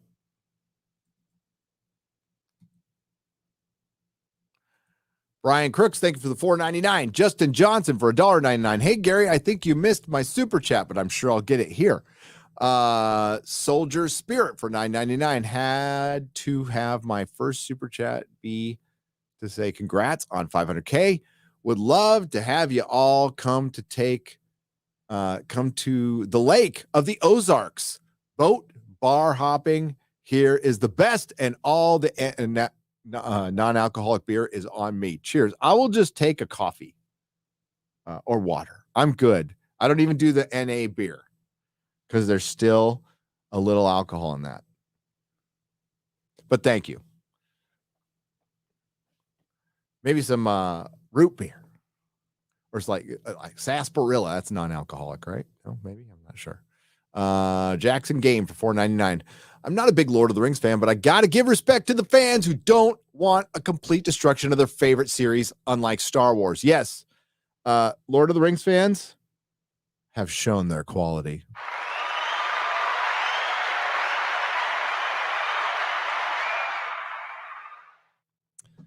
That's right. Don't fuck with Lord of the Rings fans. Joseph Fazio for $1.99. Hail to a fellow pineapple fan. Hell yeah. Hell yeah. Better together. Pineapple on pizza. Han Yolo for $10. Love your content, but I always wanted to ask, what's one thing Amazon has done right in the Rings of Power so far? If there is anything, it can't all be negative. Well, yeah, it can, because it's the story. Like looking aesthetics, I can get over. I'm a Doctor Who fan. I can get over aesthetics. But it's what I clearly know what's going to be in the story. Like Gil-galad looking like Gil-galad doesn't mean shit. He's well cast. The dwarves look like dwarves. And my argument with the elves having short hair is aesthetically, it looks like shit. I'm not even arguing canonically. I'm talking about aesthetically. They don't look good. They look like garbage. And when a 20-year-old property looks better than your new property, that's not good. So defend it all you want. Defend your laziness or you want to be different. It was a bad creative decision, just like making Galadriel a warrior. That is a bad creative decision. It goes against everything Tolkien, and it will fail you. You know, Amazon's going to have to come out with an unlikable female protagonist warning with Galadriel because she's an insufferable bitch throughout the entire fucking series. You'll find out if you bother to watch.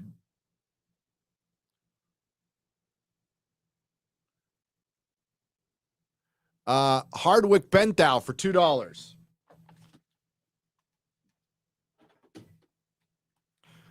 I have it right here. And I can't wait to see it. I have not seen it yet, though. I'm actually watching like the extended versions right now. But this is an edited version of The Hobbit, a fan edit. And I can't wait to see it. Because I promise you it's probably better. But thank you, Hardwick. I appreciate it. I got it. It's right here.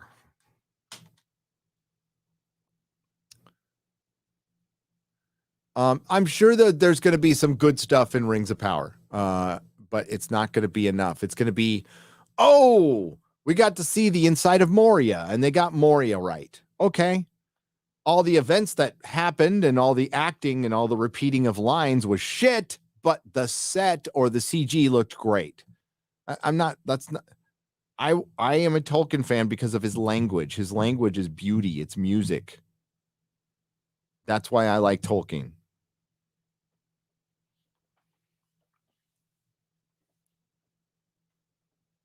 His language incidentally paints pictures in your head that are gorgeous.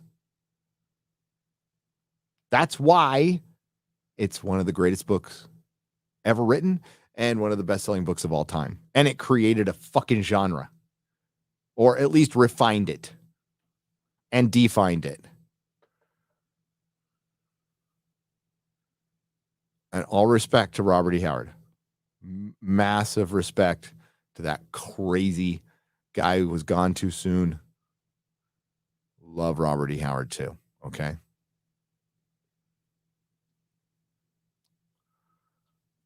Steve Russ for 10 British pounds. The worst thing about Disney Star Wars is that it made the prequels look good. Yeah.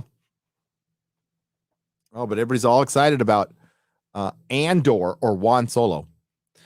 Hey, Mr. B, an honor meeting you at Attack of the Dock. Congrats on 500K and having a good time at Matsuri. Praying for your continued success. C. Rax, it was a pleasure meeting you. Thank you for the 555. Thank you. Mike Zilla for $4.99. No, I meant in the trailer, the narrator sounds depressed and the world looks depressing. Not us. Sorry for the confusion. It's okay. It's okay. That's my confusion. I apologize. Darbo Doodoo Bunky for $10 says, peace and long life. Have you seen the D&D movie trailer? And if so, what are your thoughts? Here's to 500K subs. I didn't think it was terrible. I mean, you know, I know about D&D. I'm not like uber D&D guy, but I have a basic knowledge of it. The one comic book that I did do, my character was completely created on D&D rules. So, yeah, I thought the trailer looked fine, but it'll probably suck. Buff Like Jesus for $20. Congrats, Nerdrotic. You've popped my super chat cherry. Thanks for all you and FNT do. Keep me sane through college. Thanks for protecting Lord of the Rings. Those books got me through my deployment in Afghanistan. So yeah, no Amazon. Y'all are tripping. Love that.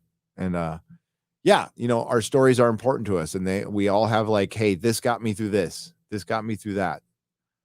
You know, and there's like, this book got me through 10 years of abuse, or this movie like got me through depression, or Star Trek: The Next Generation got me through the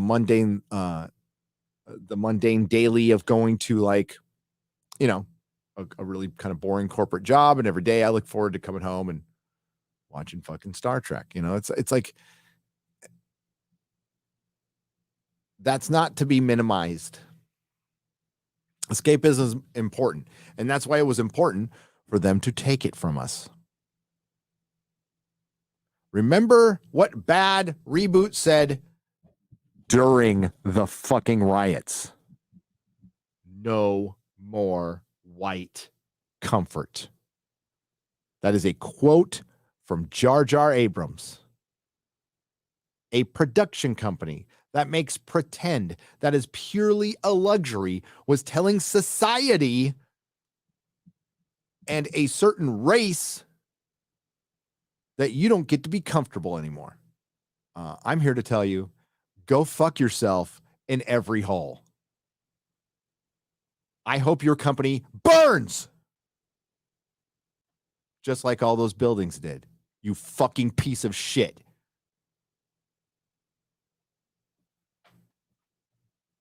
Jar Jar Abrams is filth, is fucking filth. Willing to take any opportunity to further his fucking piece of shit company and his hack fucking talent, including opportunizing the burning of businesses in our country. Go fuck yourself, you piece of shit.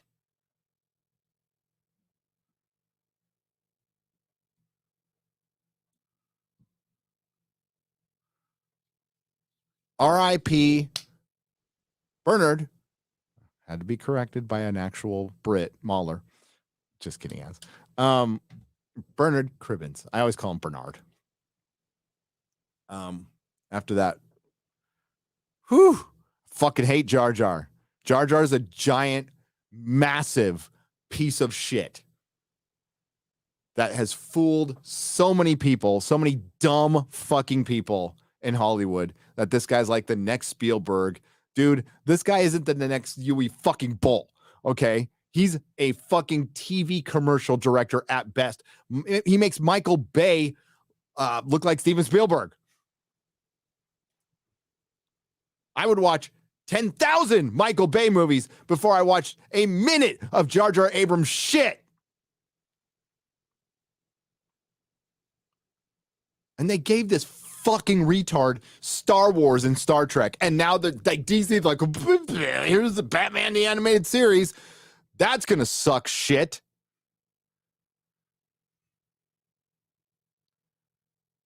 How could somebody give him Batman? Just watch the old Batman the animated series. One of the greatest things ever. It's glorious. It's beautiful. Just like Bernard Cribbins was. He was a nice man, and we miss him. 93 years is a good life. Problem being, cheers to you. Where you been? Where you been, problem being? For £2 British. Maybe you're taking a sabbatical. We all need a sabbatical once in a while. I have yet to take one, because I am just getting started. I think about Jar Jar and I just get, oh my God, I want to make 10 videos on his stupid ass alone.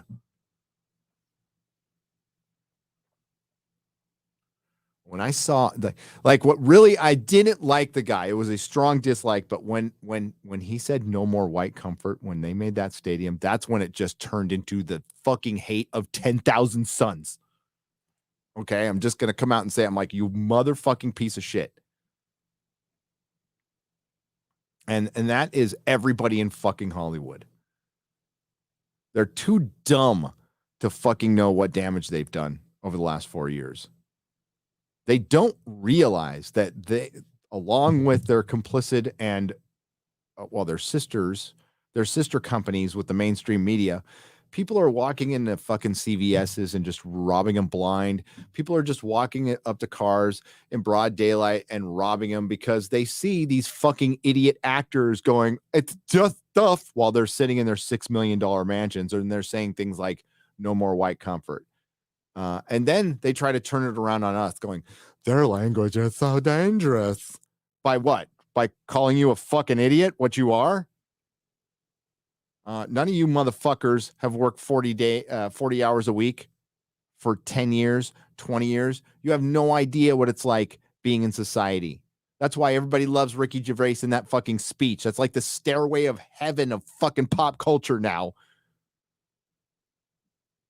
Ricky Gervais's Golden Globe speech. I could listen to that every morning and then have a fucking cigarette afterwards.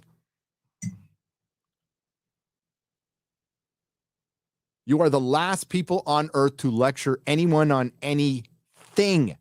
You fucking kid diddling, coke fiend pieces of shit.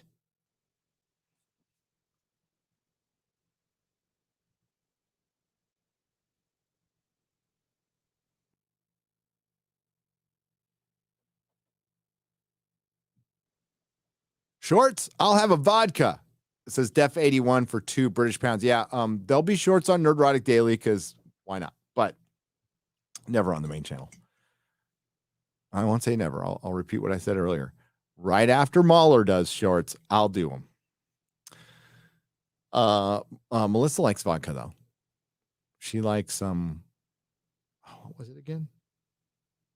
Not Grey Goose. Kettle One. Cody Griffin for $10 says, you've been told many lies about Middle Earth. Really, Elendil was weak. Celebrimbor, weak. Galadriel, never had a husband. She don't need no man. Strong, independent women's save the world. Let's take a look at how full of fucking shit they are. Wait, Alan Grant, greatest Scottish comic book Batman writer ever. Ventriloquist, corrosive man, rat catcher, anarchy legend, celebrate our heroes. Yeah, rest in peace, Alan Grant. Scott Fokker, you're right, for £5 British. Great writer. Bioman for $10. Hail Gary, congrats on 500K. Pop my super chat. Oh, I read that. One. Hey Gary, any comments on the new Orville? I'm loving it myself.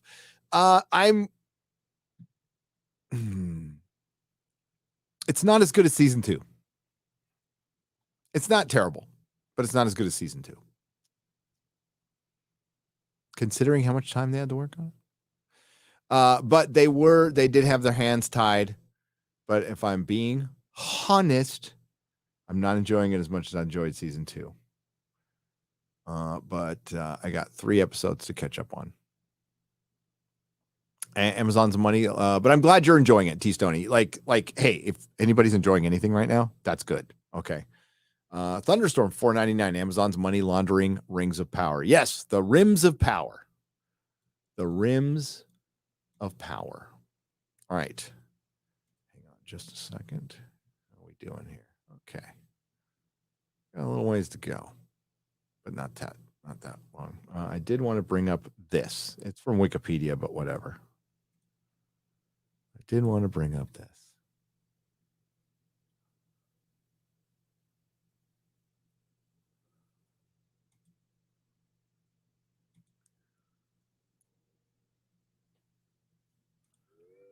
There we go. If you can read that on the right, it's pretty small. See if I can make it bigger. Kings and queens depicted in the Legendarium. There's Elros, Tar Miniatur, which is Elrond's brother, who chose Numenorian, chose human. And then we have our list. And then we have Tar Plantir, who precedes our Pharazôn, right? Let's see if it flips over.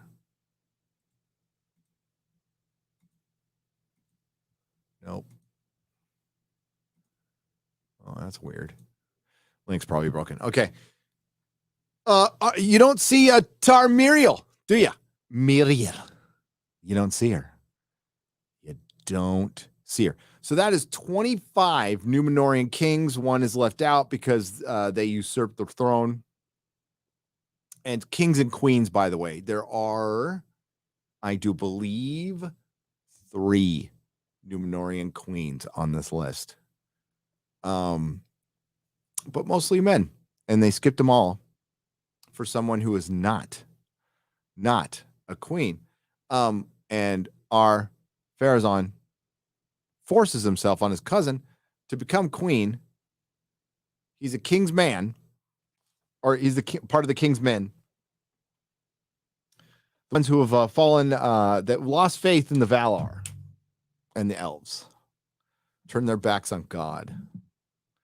But Queen Muriel will be wonderful. So they're skipping the whole part where Numenor descended into this, by the way.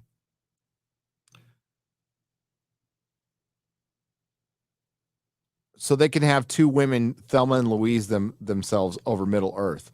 And they're coming back and telling you that, no, there's not going to be any modernisms in Lord of the Rings. We have a picture of Galadriel sitting with, if her fucking legs were any wider, you could back a fucking Winnebago into her vag. Sitting like a dude with dude armor. Yeah, I was just watching The Hobbit, right?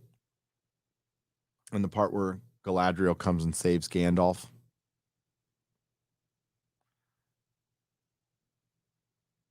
That scene's awesome. I fucking love that scene. Right? And she walks up barefoot to Dol Guldur. Barefoot. Very feminine with her flowing gown. And she evaporates an orc. That's the power of Galadriel.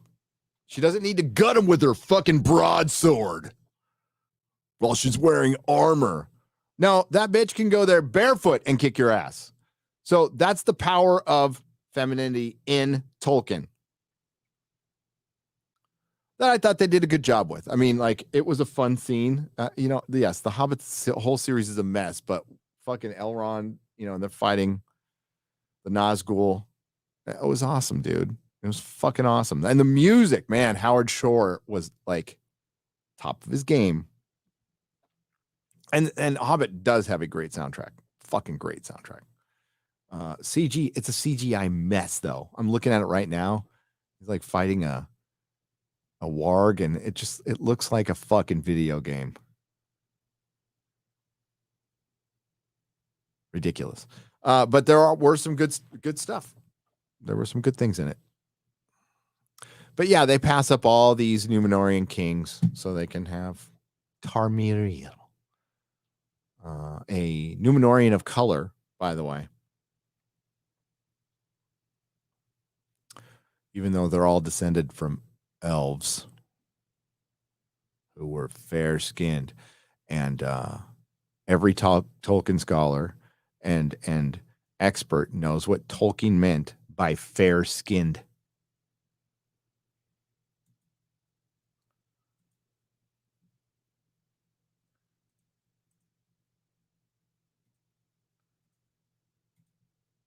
Oh, but you can't bring that up because I would be reinforcing white supremacy or just asking you to keep one story the same. You want to go make a fucking fantasy?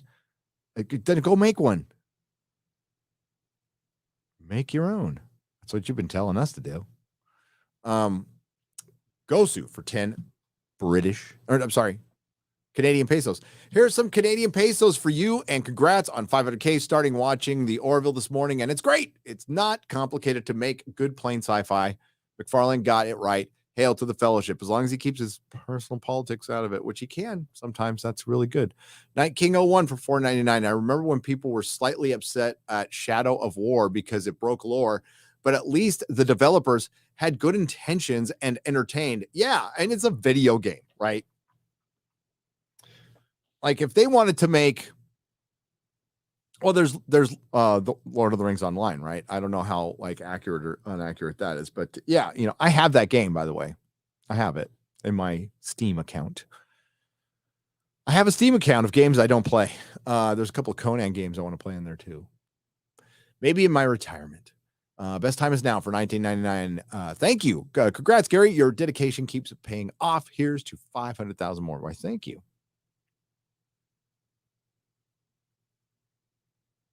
Pursuing Paranormal for $4.99. Congrats on another milestone, Gary. Fanboys is my favorite movie because it shows Star Wars fandom in its prime when it's best friends having fun. Yep. And the end of that movie, I shit you not. That's what Doug, my friend Doug and I and Jay, we all said it to ourselves, but right before the Phantom Menace starts, we're like, what if it sucks? And it did. So Pursuing Paranormal, that's awesome. There will be a paranormal show that we will be producing soon. Roy Vaughn for $5. Congrats on 500K. Where can I buy a box set of Lord of the Rings and The Hobbit that's not Barnes & Noble or Amazon, not bastardized by Power?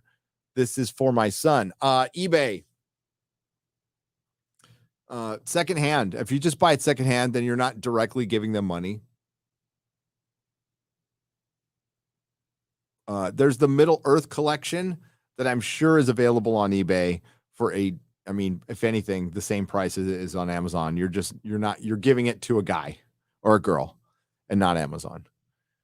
Keeps your conscience clean. Initially they got the money, right? But that was paid for by somebody else, not you.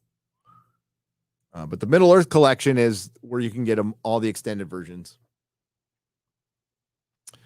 Patrick Banks for $5. You've inspired me to write a fantasy novel with a real hero's journey and a female protagonist that actually has to work at being good at things. That's good. The man has to do that too.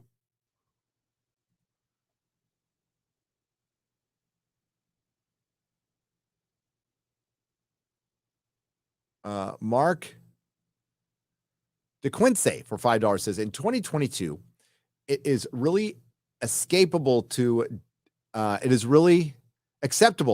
dead name the Vision as the Human Torch, especially when his Wonder Man memories cause constant body dysmorphia. Yes, it is. It is. Such a complicated origin that they just left out because of rights issues, right? But OG Human Torch and Wonder Man all are part of Vision, which is part of Ultra, which was made by Hank Pym. And yeah, I'll never forget that that cover. I think it's John Burnett. He's got Human Torch coming out of the grave, even though he was synthetic. Human Torch and Toro, which were part of the Invaders books, which I loved. Love the Invaders. Did you hear the latest rumor? One of my favorite fucking superheroes of all time is getting gender swapped. I know, big shock. Union Jack is going to be Jenna Coleman. That's laughable. So a 60-year-old British woman is going to be Union fucking Jack. Okay. So what's she going to be, a floating head on a CGI body? It'd be the same as fucking Taskmaster. It's like they're a joke. Like they're a fucking joke. Marvel is a fucking joke. The Disney Marvel. Marvel doesn't exist. Jesus Davila, thank you for the $20. I appreciate it. Rick O'Neill for $4.99. Will you be going to New York Comic Con? Any meetups? Not anytime soon. I New York sucks. Sorry. New York sucks. There's no reason for me to go there. And it'd be masks and all these regulations that no thanks. Maybe if they lift that stuff someday. My son wants to go, but not anytime soon. I'm sure New York Comic Con will let us back in as media. Gary, did you see Rob's observations on Picard season 3? I did, and I love Rob, and I'll always love Rob. Okay, that's never ever going to change, because the one difference between Rob and John Campea, besides actually having nerd knowledge and not just being a TV fucking host, I'll let that one linger for a little bit.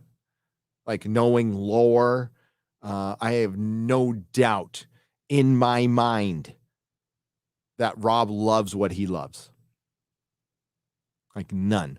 I question Campea's every fucking word. I think he's very good at putting together a live stream and getting, I think he's a good producer and organizer, and I don't think he fucking knows shit about filmmaking or fandom. And he talks to his audience like they're children. Here's the thing. Books are an adaptation. They're an adaptation. So when you adapt, it's not going to be word for word. Yeah, really? Why, thank you, Campia, for telling me that. I never knew that. Here's the deal. I saw him justifying Namor not being Atlantean. To his defense, he said he didn't like the idea, but But I understand. I understand why they did it. I don't. What, you let DC piss on that corner and take it from you? It's fucking Namor. This is fucking Prince Namor. This isn't America Chavez. This is Prince fucking Namor. One of the biggest characters in Marvel history. And they just like, let's make him an Aztec. Blah. They're fucking dead. They're doomed. They're doomed. They're doomed. If they can't show Namor respect, for one, he looks Asian, you dipshits. He looks fucking Asian. So if you want to like change it up, do it a little more accurately.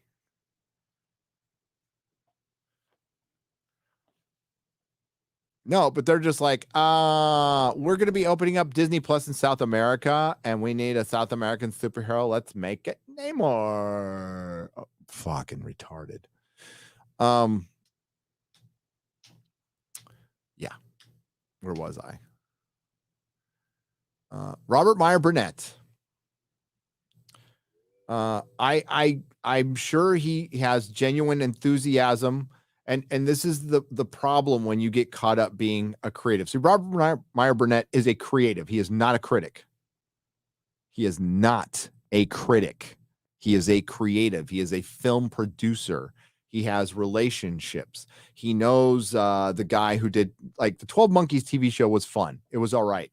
But he's running Picard season 3, and he ran Picard and wrote Picard season 2, which was as bad as season 1. Why? Because Alex Kurtzman is running the show, and you're only as good as your leader. And when your leader is an incompetent piece of shit who was trained by an even more incompetent piece of shit who is willing to backstab anybody to get a franchise. That's all he wanted, was a franchise. He wanted to go to the franchise store and get a franchise so his name can be on it. They didn't give a fuck about Star Trek. And it shows. It absolutely shows. So now, after failing and failing and failing, they have to, that I'm sure they've been sat down after multi-failures and bullshitting their way. They finally like, you better do something on this one. All right, we'll give you the Picard, the continuation of Next Generation you've always wanted since the films failed. And then I see Raffi in the trailer. And then I hear what their backstories are. And they're all like, aside from Geordi, they're all bitter assholes. And I'm like, nothing's changed. What makes you, what, you heard from your friend, the producer told you that we're going to do things differently this time?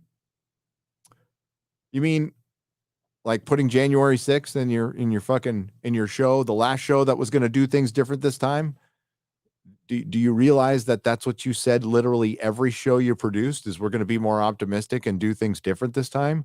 And you failed every single time. Nobody gives a fuck about any of this. Quite frankly, this is the most accurate action figure I have. This is a piece of wood as Sonequa Martin Green.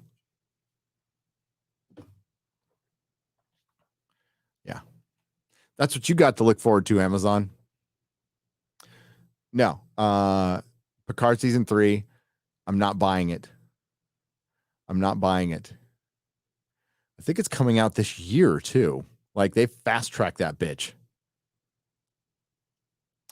Do you remember Picard season 2? It just ended not that long ago. Hey, do you remember Witcher season 2? No? Do you remember Kenobi? How about Ms. Marvel? What about Hawkeye? What about Moon Knight? All that stuff's come out in the last 6 months. What about the first female Doctor played by Jodie Whittaker's penultimate episode? Do you remember that? No? You don't remember any of it? Weird. Okay, I'll get you a recent one. Thor: Love and Thunder. Remember that movie? Matthew Hammond for $49.99. Yesterday, Stargate fans pushed Amazon to make a new series on SG-1's 25th anniversary launch.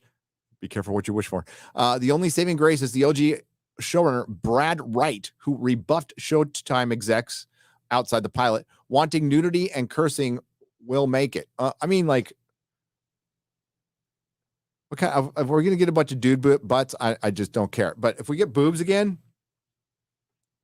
I mean, if Game of Thrones wants to win over people with House of Dragons, there better be some titty flopping all over that fantasy show.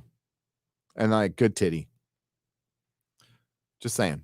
Mr. Sardonyx for $30. Congrats on 500,000. Gary, any chance we're going to get an FNT Meow Wolf live stream? If so, how much do I have to donate to convince Ryan to eat the 1/8 of mushrooms beforehand? Ryan on mushrooms would be funny. And I think it's legal in some states. So if it's legal, I will drive him there to make sure he's okay. I will watch over Ryan. That would be up to Ryan. Because he's putting it in his body. But if he can do it legally, I would supervise him and make sure nothing bad happens to him. Too bad. But I'd be for that. That'd be funny as hell. We will be going to Meow Wolf and we'll live stream from inside if we can, like if we're allowed to. The Meow Wolf is pretty awesome. It's pretty awesome. It's a fun artistic installation where basically it's like a pop art thing. There might be some deeper meaning in it, but I really never saw that at the Santa Fe one. It was just like, let's be weird. And that's the part of art that I miss. Let's just be fucking weird. I don't mind weird. I don't mind freaky. But when it just becomes politicized, it bores me. It brings me back to earth instead of taking me away. Thank you, Matthew Hammond, for the $49.99. Mr. Sardonicus for $30. Mr. Night King is back for $4.99. I got a perfect movie for you to watch. I know you've seen Django Unchained. I would recommend the original Django from 1966. It's a masterpiece. I've seen it. And you are right. You are correct. I love those spaghetti westerns. One of my favorite movies of all time is The Outlaw Josie Wales.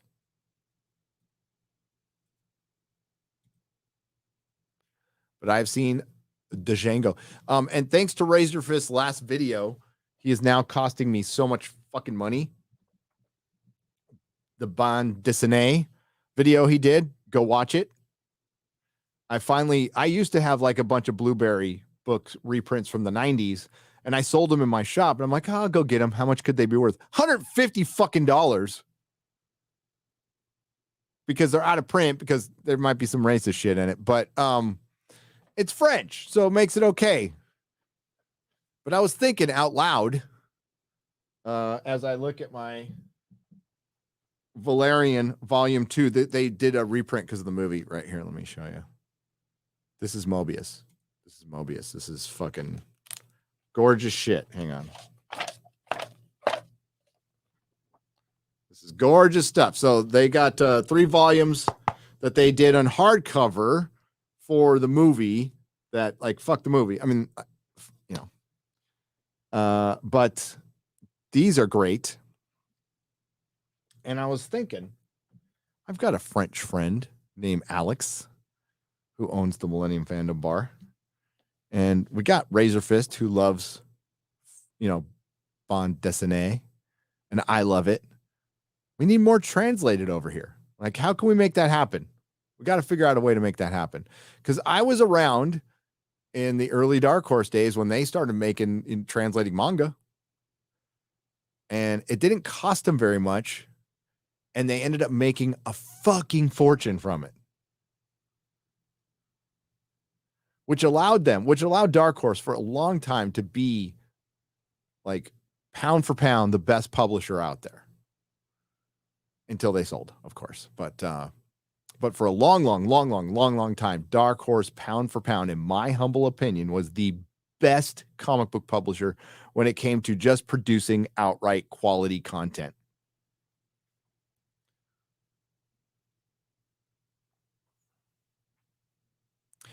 And they were not superhero focused. Okay.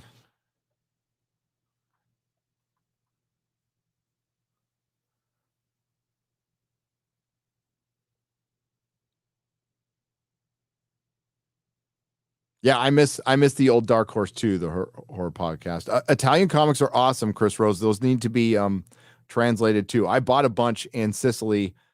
I bought a stack this high of comics I cannot read, but I just looked at the art and it was beautiful. It was beautiful. It was all in Italian. It was great. And I bought them at the airport. Comic books at the airport. And you know what they had? A bunch of Dark Horse reprints of Alien too. Tower for $10. Grats on 500,000. You mentioned homeschooling your son. I got 2 years of it. A little lonely, but richest education period of my life. Recollections of Joan of Arc by Mark Twain was my favorite book from then.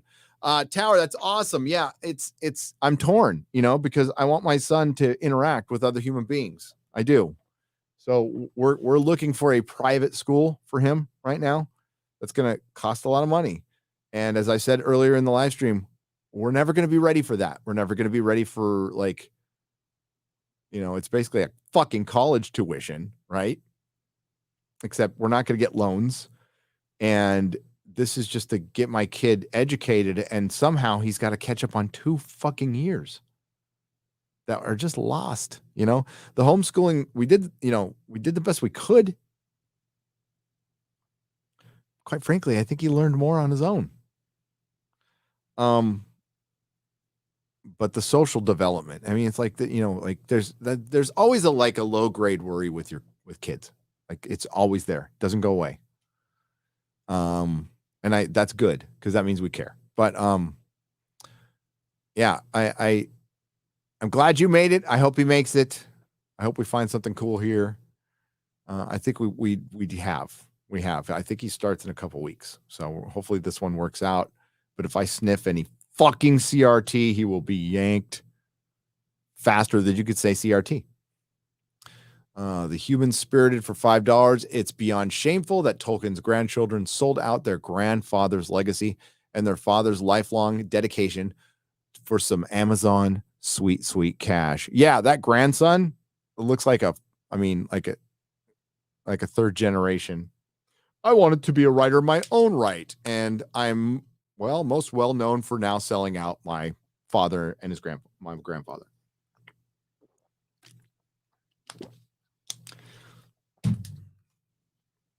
The fact that Amazon is resorting to those acts of desperation show that we are kicking their ass. Cool VVV for $10 says, sorry, it's not a lot, dude. You do not have to apologize, but congratulations and keep up the good work. Thank you. And anything is appreciated. Being here is appreciated. Thank you. The Human Spirited, thank you for $5. Tower, thank you for $10. Travis Oxier for $5. Why am I the only person who thinks House of the Dragon looks terrible? You could think that. It's just a bunch of women arguing about all they want to be is queen. I mean, you're not wrong. That's ultimately, that's probably going to be the downfall of the show, because the 2 women are the least interesting characters. Sorry to say. Matt Smith is Daemon Targaryen. Good casting choice.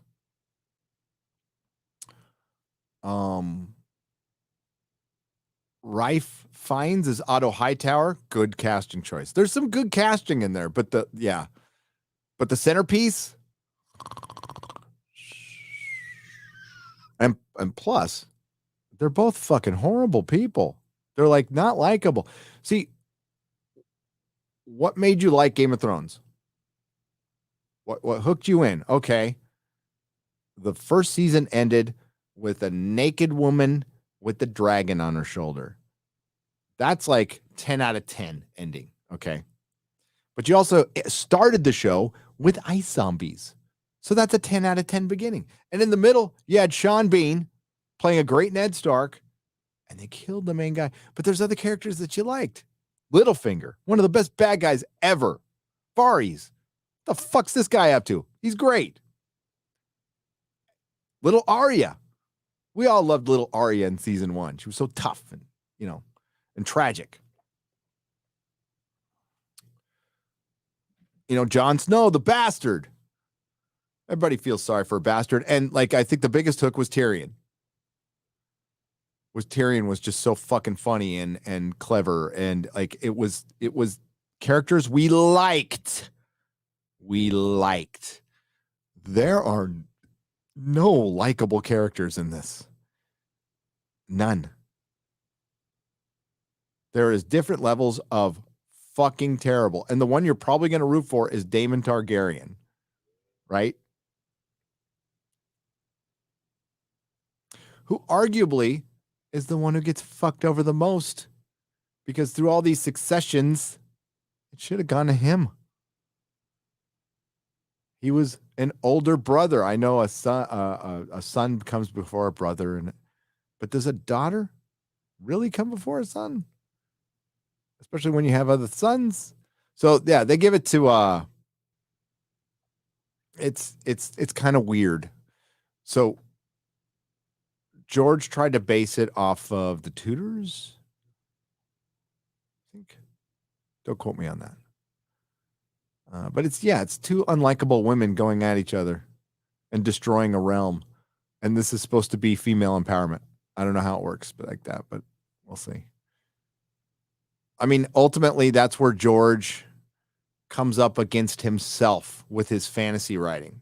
He's trying to, quote unquote, subvert expectations, but do it in a very intelligent way. But you know what you have to be? At some point, you have to be heroic. At some point, you have to have a fantasy story. At some point, there needs to be some magic, and a hero needs to rise and win in the end, or it's just a fucking nihilist story that falls apart at the end, that has no meaning and can't end in a satisfying way. So eventually, you have to be the thing you're trying to subvert. Otherwise, you're not it. Michael Moorcock did it. He was able to do it in a very tragic way, but Elric still had to be a hero at times.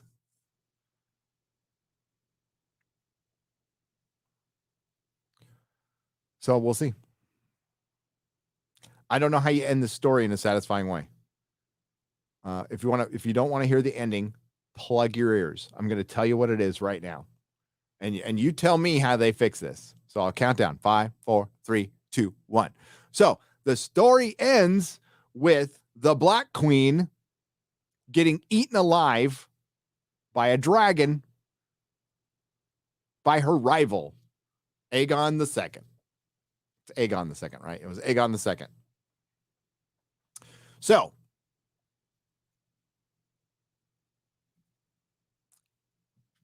hang on. Gotta make sure I get my names right.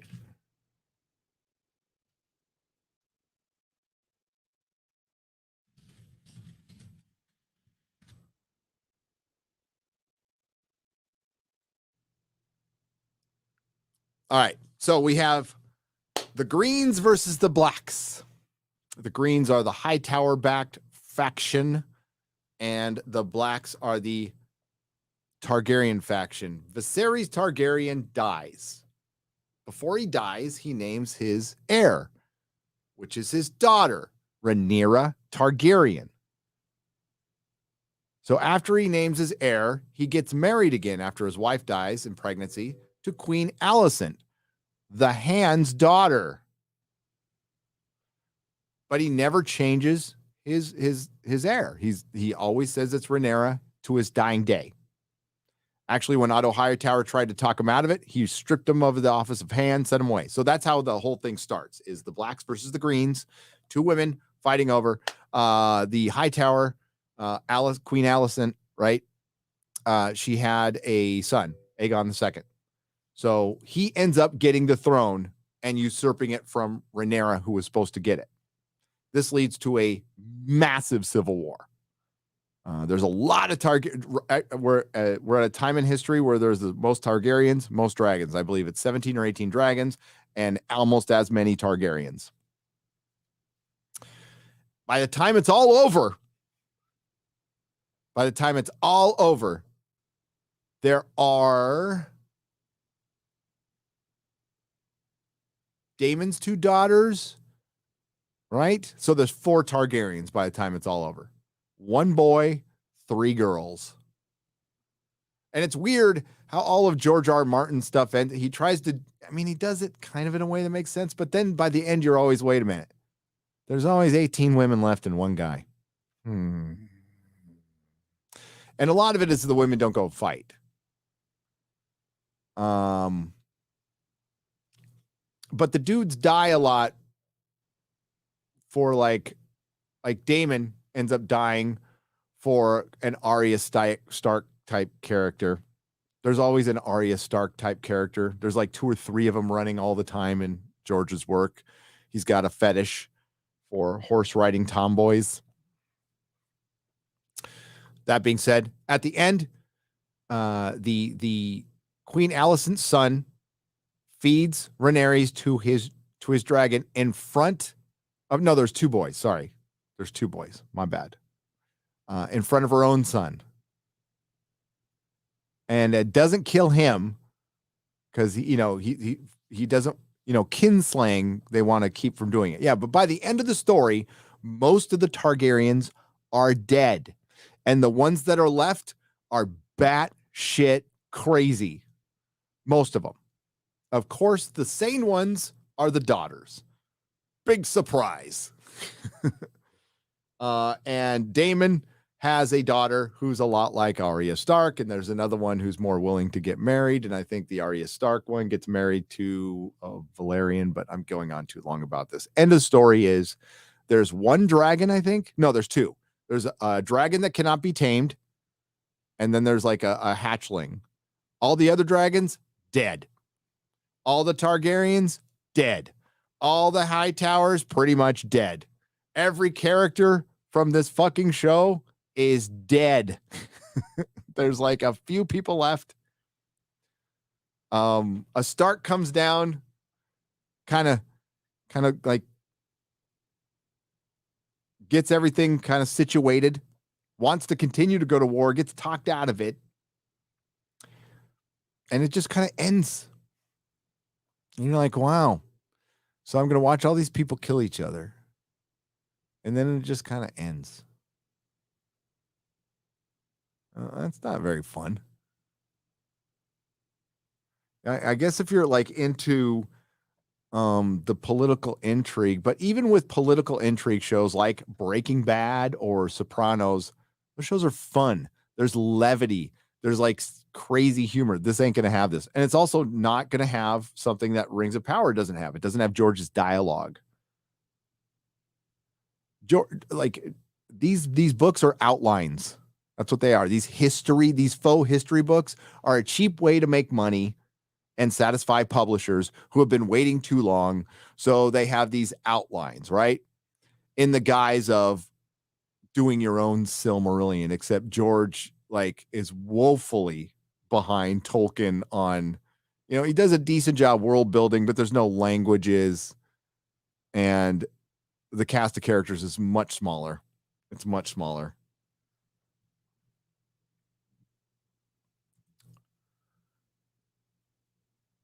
You got a lot out of that, Travis. Nate Rivers for $10.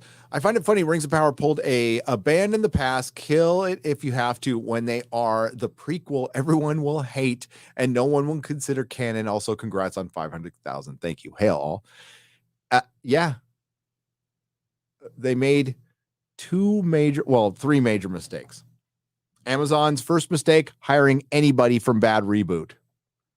That was your first mistake. Your series was dead the moment you hired somebody from Bad Reboot. Number 2, you led with attacking fans. You were never going to recover from that. So your series isn't out. And when I say it's dead on arrival, I mean it. And you can go out and lie, and you can go out and bullshit, but more people will watch The Terminal List than Rings of Power.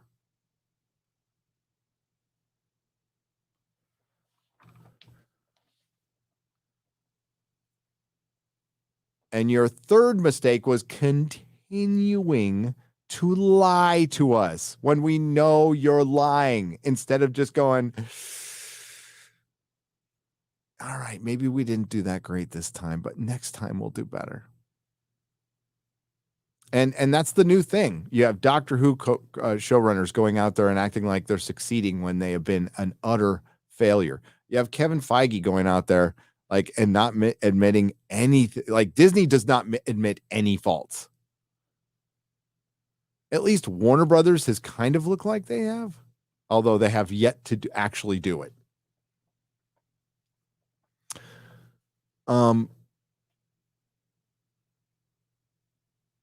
Yeah, I think like Black Adam and Shazam for Warner Brothers, they'll be lucky if they make $400 million worldwide. Bull Durham for $5. I meant Samaritan. My bad. It's all good. I'm going to see it. It looks pretty interesting. I like Sly quite a bit. LT Gonlin for $2. Thank you for the super chat. I appreciate it. Daniel Todd for $10.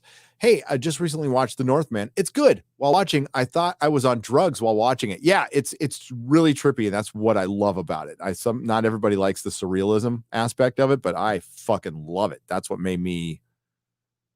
It's like a fever dream. So I totally dug that part of it.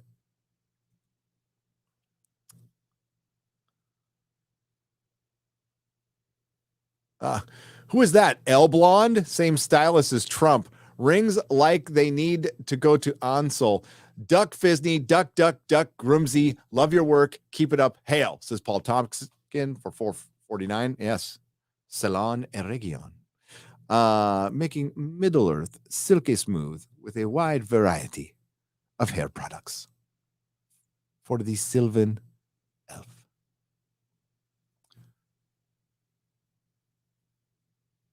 Cody Griffin for $20. Why would the actress who plays the dwarf say that they are erasing Tolkien? Everything she said in the interview was just horrible, truly horrible. I don't care about the show at all. Yeah, the pretenders did not go out and do themselves any favor by repeating talking points they were given. Jürgen Halfhand for $20. Gary, would you ever pull an Eric July and produce original material fiction or launch a production company? Congrats on 500,000.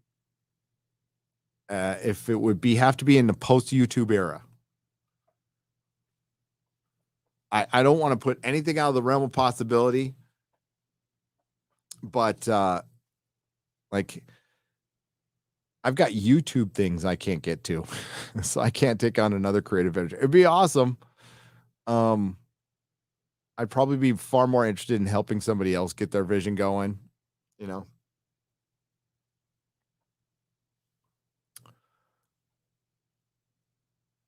But if I was this is where I'm most creative, right? This is where my outlet is. If I was to commit myself to a creative project, I could not do this. I could not do this. Philip Dawes for 20 British pounds, but thank you though. I appreciate the sentiment. Do you think that Galadriel will be fighting the Balrog, or will that include will they include the conquest of Moria in their series? I think it's going to be from Moria. I mean, who fucking knows? She goes through Moria with her daughter, but she doesn't fight a Balrog. I think that's from the downfall of Moria. I could be wrong. Or it could be from the Battle of Sudden Flame that's in the intro. A lot of that stuff you saw was from the intro. Like the Oath of Fëanor. Curtis M36 for $5. House of the Dragon Targs look more like Tolkien's elves than the Rings of Power ones do. This is true. Hail, Friday Night Tights in chat. Yep. And Matt Smith does look like Elric. That's like, whew, man, if somebody would go out there and do a proper Elric, that would be the shit. But it would have to be like Daily Wire or somebody.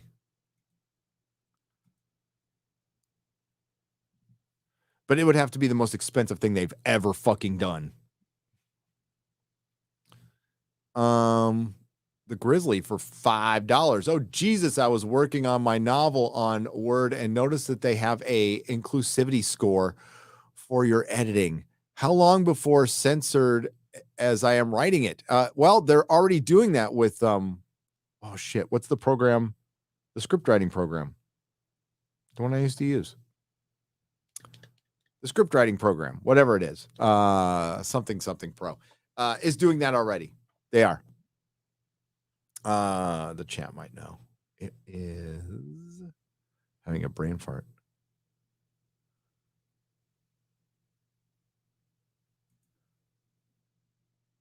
Oh, Elric is the darkest of dark, but it's still more heroic than like anything now. Not Final Draft Pro. Thank you, Matthew Maxwell. Final Draft Pro is already doing shit like that. The Grizzly for $5. Oh, Jesus. I read that one. Ahef for $9.99. Do you think Obi-Wan lightsaber was that a vibration setting? Maybe. Nah, Nick Cricket is right. Jedi are groomers. You just reminded me, can you and the long man please hop on Tuesday night's main event and give Ryan and Jeremy a nice slap for saying The Boys season 2 and 3 are good? I will, no problem, because they're not. They're fucking shitty. Absolutely shitty.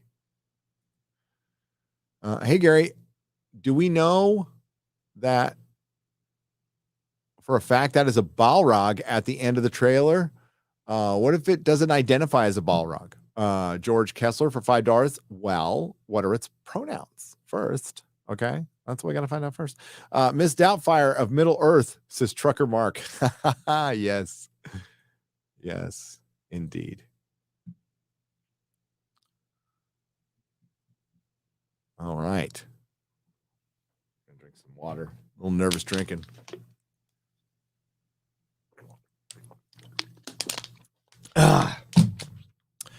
We got 200 Canadian pesos from Charlie Heathcott. Thank you very much. I heard you were looking for a private school.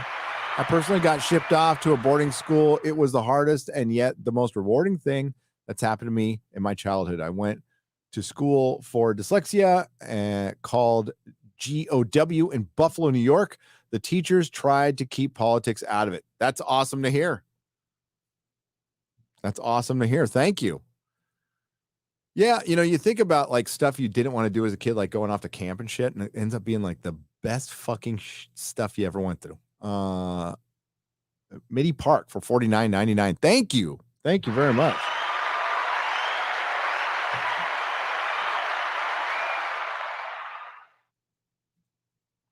Let's get back over here.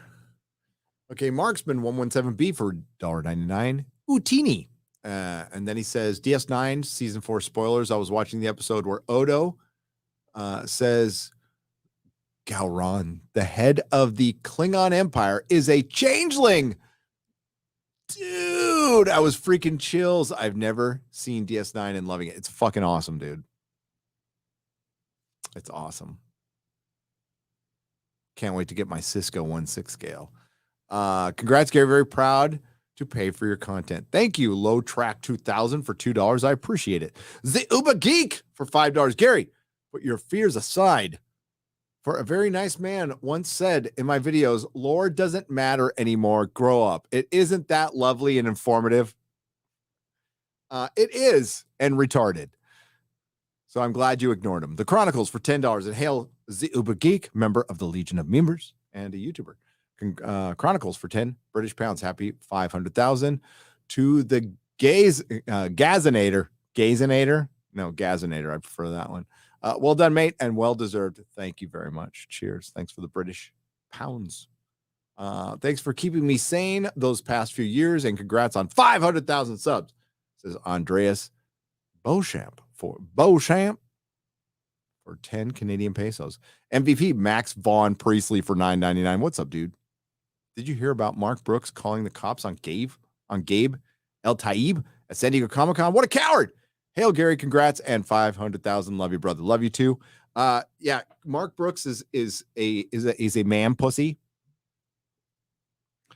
And he's not even like good. Like, he drew the kids' books. What is he popping off for, dude? You're not even you're not a seminal comic artist. You're like a poor man's Mark Bagley. And I mean a poor man's Mark Bagley. Get over yourself. You ain't that good. And even if you were, you shouldn't be popping off like that. You're ruining your industry. Oh, wait, you ruined your industry. Too late. Shark Dentures for $2. A long time ago in a galaxy gay away.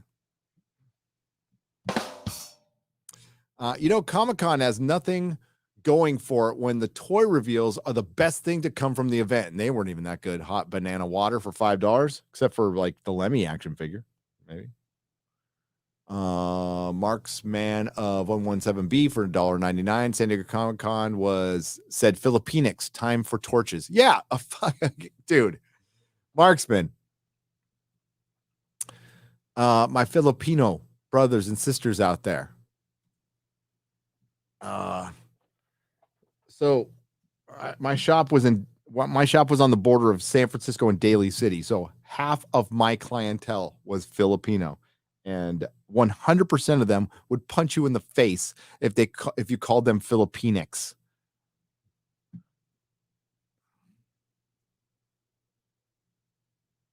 Hitchhiker 42 for £2 British. R.I.P. David Warner, who tortured Picard in The Next Generation. Yes. And was in Time Bandits, and was in Tron, and was in a lot of Big Finish back when it was good. Motorlicious for $5. They lie so much they were forced to finally admit we are in a recession. It actually is a crash. We are propagandizing to believe it's a recession. Yeah, it's a crash. It's a great recession. By the way, Nichelle Nichols, man, I didn't say anything about Nichelle Nichols, man. Rest in peace. Actual legend, actual pioneer, classy lady, the nicest member of the Star Trek cast I've ever met in my life, multiple times. Just very sweet, very classy. I saw her last time at 2019 Star Trek convention in Vegas. I think that was the last one she went to, like right around her dementia diagnosis. Yeah, great lady. Great fucking lady. May she rest in peace and be at peace, because dementia sucks. Fuck dementia. Forever Sci-Fi for $4.99. Funny how accurate Babylon 5 was that with that episode where they solved homelessness and unemployment by redefining them. Yes, I saw that. I saw that. As Straczynski called out his own fucking people years in advance. I wonder how he feels about that now. Nick Decker for $50 says, congrats, Gary. Been listening to you since you were at 60K. You are damn good at what you do, and your knowledge of lore is why I continue to listen. Keep up the great work and the fight to save our culture. Here's to another 500,000 subscribers. Nick Decker, thank you very much. I appreciate that. Scottish Nerd for 50 British pounds. Holy shit. Congratulations on 500,000. You are the nerd we all would chat with for hours and never get bored. All success to you going forward. Thank you, Lady Nerdrotic, for sharing him with us. Thanks, Mrs. Nerdrotic. We love you. Is Slim Shady motherfucking Gandalf? Says Dace Pigeon for $5. Deus Pigeon. Somebody pointed out that might be a girl. And I'm like, oh, yeah, it might be a girl. It's not Sauron, though. Because the rest of them are girls. So they're like angry nuns looking for Sauron, and they burn the Harfoot village that they can't use. The word hobbit, even though Harfoots are hobbits. Scott Kerr for 10 Canadian pesos. Glad to see you are wearing your big villain, little villain t-shirt. Have watched you since the Venture Brothers season 7 reviews and hooked ever since. Thanks for the years of entertainment and many more. It's Steve. Scott, I cannot wait to review the final episode. I need to rewatch the Venture Brothers. It's been far too long. That is just the best shit ever. Kent Barnes for $20. Sorry. And thank you again, Scott. I appreciate it. A little something to celebrate your first 500,000. Congrats. Lord of the Rings figures waiting. Peace. Oh, Kent. Yes. God damn it. I need them. Send me the email today and I'll get back to you tonight. I'll make sure Miss Nerdrotic sees it. Kent, please send me the email again. And I got you. Kent Barnes. I got to write that down.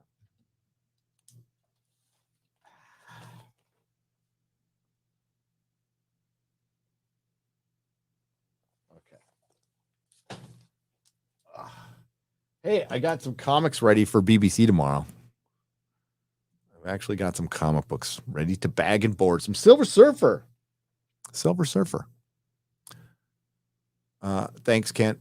Enoch Maman for $10. Part 2. The movie looks cheesy but fun. Here's the thing. The writers and looters all look like they're Antifa. The movie might be a commentary on the summer of love. Expect hit pieces. Might be good for content. We'll see. We shall see. Enoch Maman.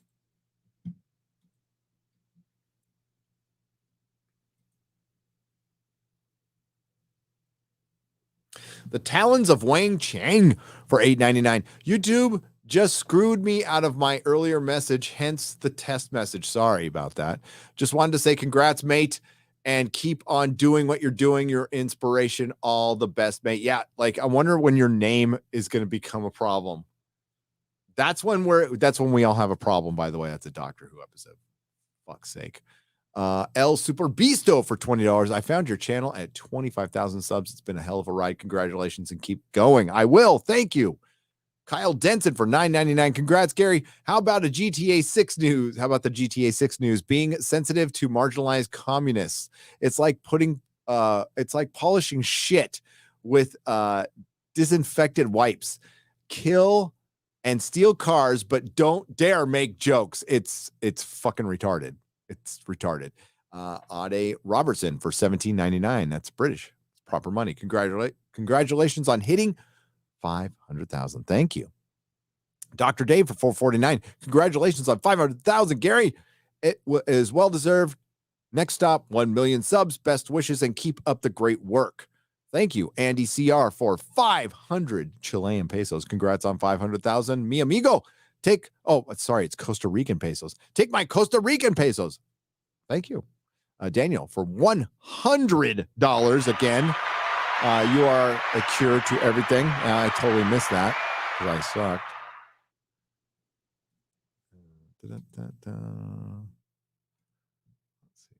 Okay. We've got $19.99. Midi Park. Thank you for the $19.99 donation. I appreciate it.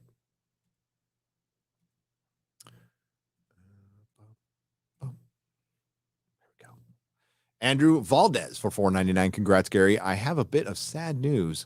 The Lord of the Rings books at my Barnes & Noble have changed to the ugly prime covers, and every cover we have lost. Congrats, though. Just don't buy them. Just don't buy them. You can go get beautiful, beautiful Lord of the Rings books on eBay for a couple bucks. You can go get some of the paperbacks that have some of the Tolkien art on them for a few bucks at your local used bookstore. Just go look. They will have a giant Tolkien section. The one thing I am very encouraged with is that the Rings of Power has absolutely led to a lot of book sales for Tolkien. And if people are reading the books, then they're going to know good from bad. They'll know good from bad. So that's the one and only good thing out of this. And Lady Gravemaster pointed out correctly, there's this myth about Bezos. It's the same myth as Kevin Feige, that like he was a lover of books and a purveyor of books. He chose books because books were best product to sell. Out of 20 things he looked at to sell, books were the best product to sell. So product to sell. He was not some, like, there's always been this air of like he's a literary guy or some shit. No, he's not. He's a Silicon Valley fucking programmer douchebag who just, pulled out of a hat, out of a lottery, books. So fuck that. Same with Kevin Feige. There's a big myth around him that he was like a guy who read comic books, like went to a comic book store every Wednesday and bought comic books. Couldn't be further from the truth. Never a comic book fan. Never a comic book fan. Whatever he knows, it's from Wikipedia, and his assistants looked it up for him. Andrew Valdez for $4.99. Congrats, Gary. I read that one. Talons of Wang Chang says test for $179. And we explained it earlier. Enoch Maman. Here was part ones. Congrats. So now we can get part one. Congrats on 50K, Gary. I don't know if you know this, but the Stallone has a new movie coming out. It's called Samaritan, and he plays a former superhero coming out of retirement to save the city from rioters and looters. Yes. And I think Stallone is right wing. He might like sound like he's not, but the dude's right wing. He's been Republican his entire life. And so did, like, remember when Bruce Willis and Stallone and was it Schwarzenegger started Planet Hollywood and they were all like Republican? Remember that back in the 90s? They're all Republican. Now, I don't know if they're rhino. I don't think Stallone's a rhino. I think Stallone has got to weave his way through fucking Hollywood right now. But if I was Stallone, I wouldn't give a flying fuck. Fucking Sylvester Stallone. And yeah, I'm roided out at 75. So what? I don't give a shit. Roid your ass out at 75. I might roid my ass out at 75. I don't know. But Samaritan looks pretty cool, and it's on Amazon. So we're getting definitely mixed signals from Amazon, and I think it's the shift. I could be wrong, though. We'll see. Listening while unpacking. Congrats, brother. Thanks for everything, says Dan Bask. Unpacking for a new place. Yeah. Did you have to move, Dan? Because of circumstances? That would suck. Yeah. I almost feel bad for yelling at the guy today. I mean, he's out there doing his job. He's on his little, what are they called again? The little rolly things. And I looked up the name of his shirt, and it was an environmental company, right? So I see him at my door, and I yell, "It says no soliciting. Go away." And then he wouldn't go away. And then he fucking smarts off and he says he's from the fucking city. Right? So I open the door and I'm all, "Oh, you're from the city? Then go the fuck away." And I got in his face. He says, "You're going to regret that." I'm all, "I regret nothing." He's a kid. I shouldn't have gotten in his face. Still. My house, my kids are in here. It says no soliciting in our neighborhood. It says it everywhere. We got our own fucking cop. Like, they know not to come here. And plus, people have been swatted. I'm not gonna fuck around. I don't fuck around.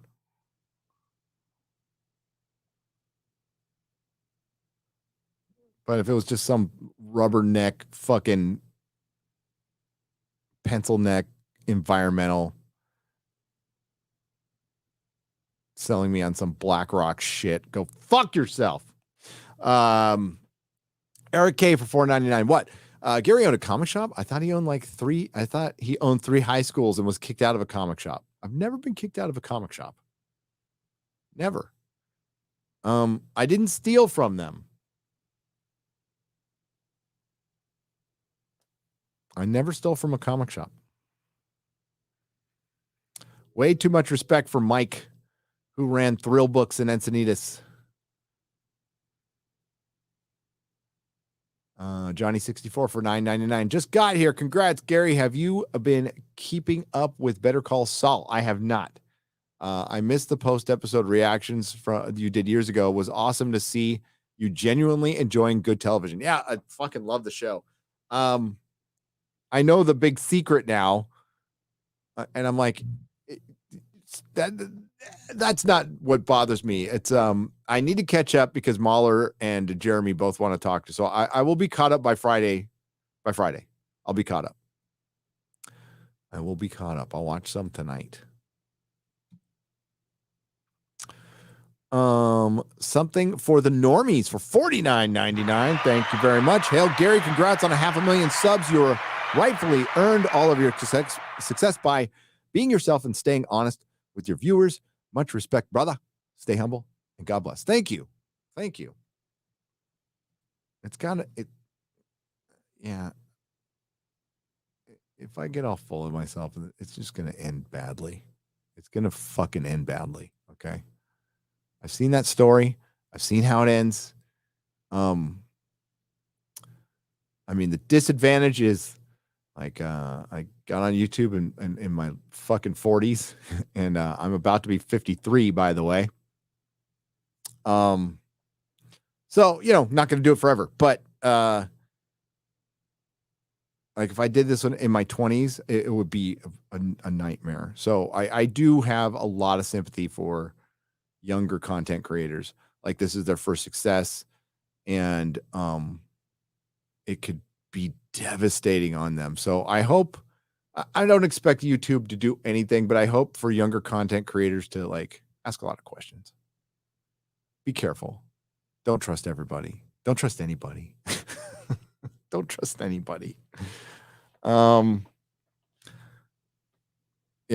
I worry a little bit about because they're kids, right? They're kids. A lot of kids. I saw a lot of kids at Anime Matsuri. They look like they're having fun though, so that's the most important part. The Towns of Wang Jiang for $8.99. Hey, Gary, did I read this one? Oh, wait. Yeah, congrats on 500,000, mate. Well deserved. It's been great to see you and the channel grow since I first discovered you back in 2018. I know, back in the Doctor Who days. You put out superb content, and I wish you all the best. And I wish you all the best. Thank you for the support over all the years. I really, really appreciate it. And you have my word. A Doctor Who video is coming. I've been waiting, and I think I got the right thing now. SJ Almighty for 20 British pounds. Congratulations on getting 500,000 subs. Soon to be 1 million. Cheers. And the reason, I love Doctor Who. I still love like old classic Doctor Who. I also have like an insanely huge British audience for an American YouTube channel. And that's according to YouTube. That's according to YouTube. When they saw like the percentage of audience that I have that are from the UK, which is well over 20%, by the way, well over 20%, closer to 30. And like my rep went, holy shit, you've got a lot of Brits. I'm all, I know. They love Doctor Who and they really fucking hate what happened to it. Lord of the Rings probably has something to do with it too. Congratulations on getting 500,000 subs, Gary. Soon to be 1 million. Cheers. Cheers, cheers. Green Lantern 328 for $4.99. Congrats, Gary. Emailed you a good meme. You make the internet fun again. Okay. Wow. Thanks. That's super high praise. You guys make, no.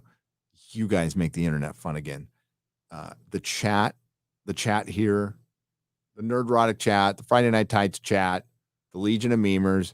You guys are funny as hell, dude. Like, I am laughing every day because of you guys and your insanity and fearless. I mean, it's just fucking fearless. And that's, that's the best kind of comedy is fearless. Congratulations on getting 500,000 subs, Gary. Soon to be 1 million. I read that one already. Skull Brother says Loki's Morning Mischief for $10. What's up, Loki? My brother. My brother, I hope to see you in Vegas, man. And congratulations on relations. You know what I'm saying? It's good to have relations. Colt Seaman for $50.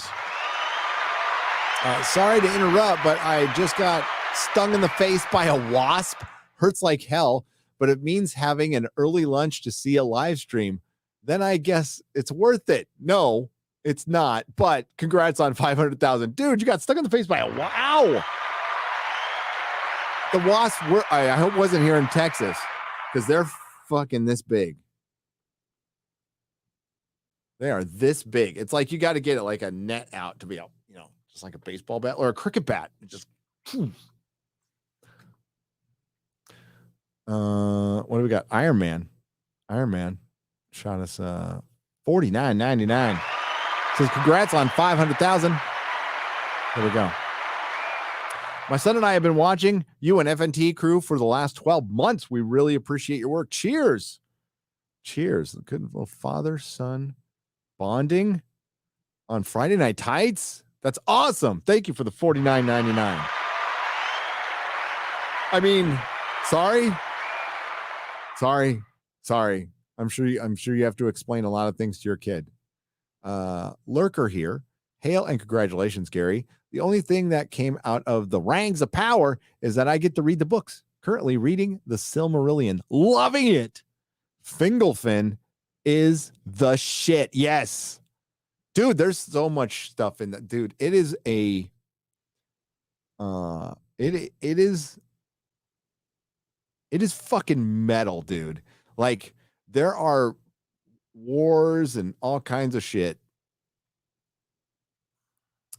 that they cannot depict because you straight up have like Valar. Like, how do you conceptualize a Valar and the gods and the gods battling? Like the whole War of Wrath is that fucking gods, like the ground shook. Like the only thing the elves knew is there was a battle going on because the ground was shaking, the earth was, and that's where Tolkien is drawing on old mythology. So old mythology, there's a practice that's been going on for quite some time, but it's being taken a lot more seriously now. It started with Velikovsky, even before Velikovsky, but people like Randall Carlson and Graham Hancock, who are basically saying, hey, all that mythology is actually passed down stories and interpretations of celestial events that were witnessed by ancient people.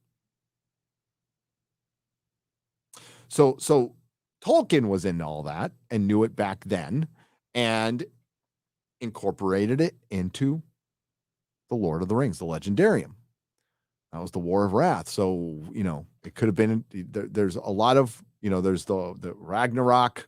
There's a lot of Greek wars that I'm not aware of all the names of that are passed down traditions from previous mythology that were fucking comets coming down and cataclysmic events and shit. And it was just the gods to them. So, yeah, it's pretty fucking cool. And even Numenorians are taller, right? So we're even getting into the lore of the giants, like the Atlanteans were giant. There's a lot of lore about giants, like actually existing in the pre-Diluvian era. Tolkien incorporated that as well. Whether he believed it or not, I don't know. Haven't read every letter.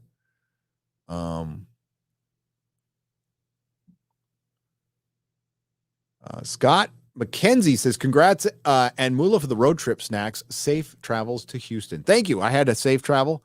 Thanks to Mrs. Nerdrotic, who looks after me, even though I'm a crabby sick person. And still does anyway. And doesn't poison me, when she has every right to. Yeah, I just really appreciate it. She was great. I hope you got to meet her at Anime Matsuri because she was a rock star. She looked fantastic and she just had all the merchandise out and she hung at the table while I was doing the panels and she stayed there the whole time and you guys were more than gracious to her. By the way, thank you for being super nice to my wife. She loves you guys.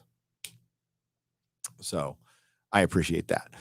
Lady Fossilot for $10 says, hail and well met. Congratulations, Nerdrotic, in your phenomenal success. You earned it. In other news, did you see the trolling RK Outpost covered in Rang's comment section? Yes. So I did. I found out so his video came out on it first. I discovered it on my own when I was doing it on my video, but he had made a video previous, so he had caught it first. Want to give him full credit there. The trolling in the fucking comment section. We're going to get through these last super chats and I'll go to it. It's hilarious. It's fucking hilarious. The internet is undefeated. Tolkien fans are undefeated because it is not, you can't like twist this into that's some outright Nazi. No, it's just straight up normal nerd trolling. And it's, you know what? I equate it to the bouncy castles at the truckers protest. It's the bouncy castles. You can't fucking criticize bouncy castles. You can't like trolling with a little that's just fun, right? You're just fucking with people. You're not being particularly evil about it. You know, it's good. It's how you win. It's how you win. It's like merry trolling. Chulth for 10 euros. Congrats on 500,000 subs from Germany, Gary. Hail Germany. Hail Germany. All the good people over there. Don't turn off those nuclear power plants. Just don't. But hail Germany. I got to go there for the first time ever 2 years ago, but I only stayed in the airport. So I want to go there. I mean, I got to see it. At least I got to see it, right? But I want to like walk around and not be in your airport. Mr. Tickle Trunk for 5 Canadian pesos. Joined back during your Farscape first watch discussion days, and look, this channel got out of hand. You earned this 500,000. Sky's the limit. Thank you, Mr. Tickle Trunk. I appreciate it. And I'll get back to the Farscape reviews because I still fucking owe you guys that. Like Farscape, it won't be first watch, but holy shit, is that a good series? That might be one, like that's in top 3 territory of my all-time favorites now. Congratulate. And like, I was one of those assholes who said, fucking puppets, what? But yeah, I was an asshole. I was a total asshole. Sorry. Max Relax for 20 euros. Congratulations on 500,000. And thank you for the many excellent hours. You are welcome. Thank you for providing this to my family, to me, to the rest of you out there. It's tons of fun. Not gonna lie, it's tons of fun. Making fun of Hollywood, easy. It never stresses me out. I don't lose a nanosecond of sleep over anything they call me, anything they do. I don't like what they say to you, and I get upset. You saw me get upset at Jar Jar. Like that's what gets me upset. But like, it's cathartic. So I have this is fun. If somebody said, you have to make 10 videos about Jar Jar Abrams. Okay. I could do a 10-part series on what a fucking scumbag he is. I could. Congrats on reaching 500,000. Today is my birthday, and I have a DC question for you. Has Raja Ghul's and Poison Ivy ever worked together before? Together, yes. They've had to. I can't say Trevor Sumner off the top of my head. Maybe not.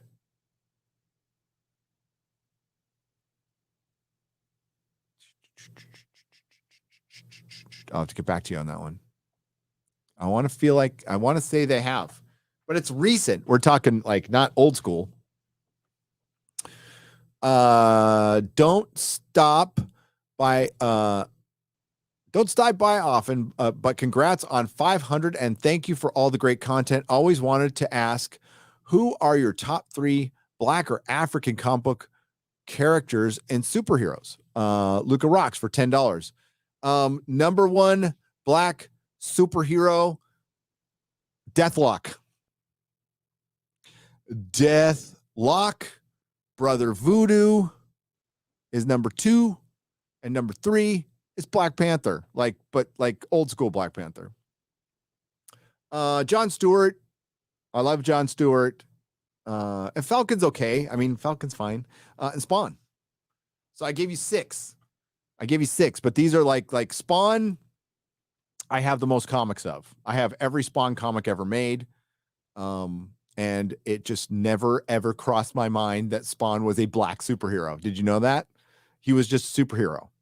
Todd McFarlane created a superhero. And Al Simmons just happened to be black, and I never fucking thought about it for 1 second. I'm like, look at this black superhero that I'm backing. No, I just like Spawn, you know?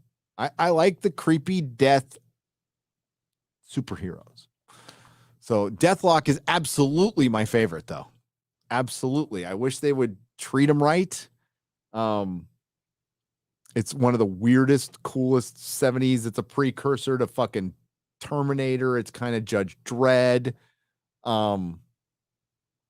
Yeah.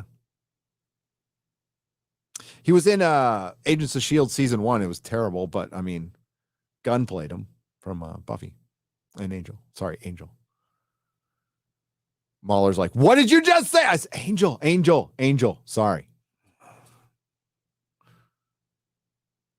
lost all hope in you. But those are my favorite. Isom is probably going to be my favorite, though. Hail Eric July, who has passed 3.3 million, who I'm proud to call friend, who I have now met a couple times, and just a really dude does not lack for confidence.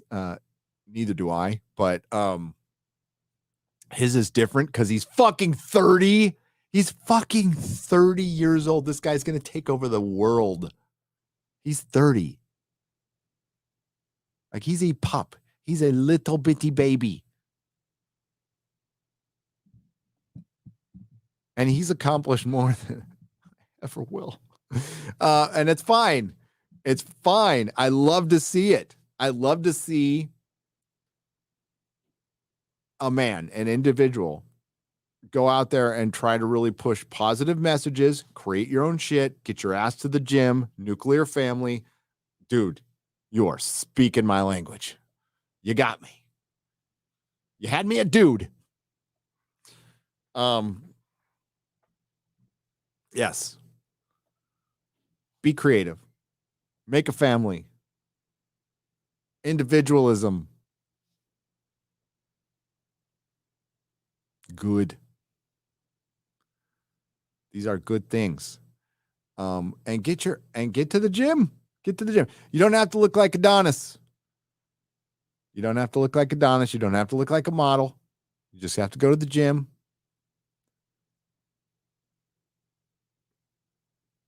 You know, try to lift. Lifting is important. But if anything, do that lifting. Mix it in with cardio. Keep that heart healthy. That's the most important thing. Your ticker. And a combination of both of those things will extend your life. You will have more energy. If you do it in the morning, you will have more energy in the morning. Again, you don't have to look like some super cut gym rat. Okay. Just go in there. Minimum 5 days a week. Your life will improve. I promise you. It's good for this too. If your heart's working better, your brain works better. And if you're one of the recovering addict types like me, you really have to do it. It's like I would say it is as important as going to a meeting is going to a gym. Trust me on that one. What led to my relapse? I stopped going to the gym. Justin Johnson for $4.99. I just want a good medieval fantasy show. Bad. House of the Dragon looks like it has potential. Rings of Power just looks like Wheel of Time. I miss early Game of Thrones and Lord of the Rings. I do too, Justin. There's that medieval. I got to see Shadversity's. I saw the trailer for Medieval. It looks like it's like the History Channel made a movie, which might not necessarily be bad. It's got Michael Caine in it. By the way, speaking of Shadversity, please support his channel. I think the weapon guys are being suppressed a little bit. and like he likes swords and he likes history, and it's really one of the most wholesome, great channels. He also has very like really poignant pop culture commentary as well. And he will be joining us. He will be joining us for some live streams for Rings of Power and House of the Dragon. Okay. And yes, I will be live streaming I think it's 7 or 8 every Sunday, starting the Sunday in Vegas, where I'm staying an extra day so I can review House of the Dragon live.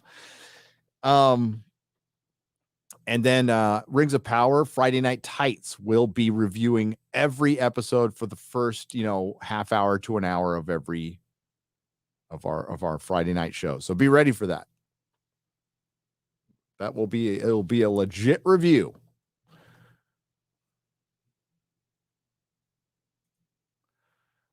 I read this one. Did I read this one too?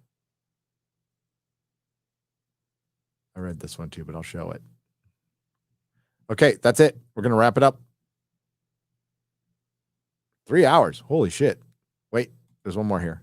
All I'm hearing about Prey is that it's really good. Mr. H Reviews said it's really good. And the marketing team went against the director with the trailer, completely misrepresent the movie. That's what I've been hearing too. But I hear the female empowerment shit still there, which I could give a fuck about. I could give a fuck about. And like, I don't know. Like, I don't know a lot about Mr. H. I just know that sometimes we agree on stuff. Sometimes we don't. That's the way. I think he liked the Andor trailer. I heard somebody said that on Twitter. He might not have liked it. I thought the Andor trailer was shit. It is. Wow, we did something competent, but so what? I don't care about Cassian Andor. I think the actor mumbles his way through everything. And it's going to be another start of the rebellion. Isn't that what Rogue One was about? Wasn't the literal plot of Andor supposed to be the plot of Rogue One? It's like, this is what sparks the flame, to the blue flame of rebellion. And it's like, as I tweeted this morning when I first got up and saw it, I said, we are all waiting for Disney to realize that they are the empire in this story. And until that happens, it's all shit.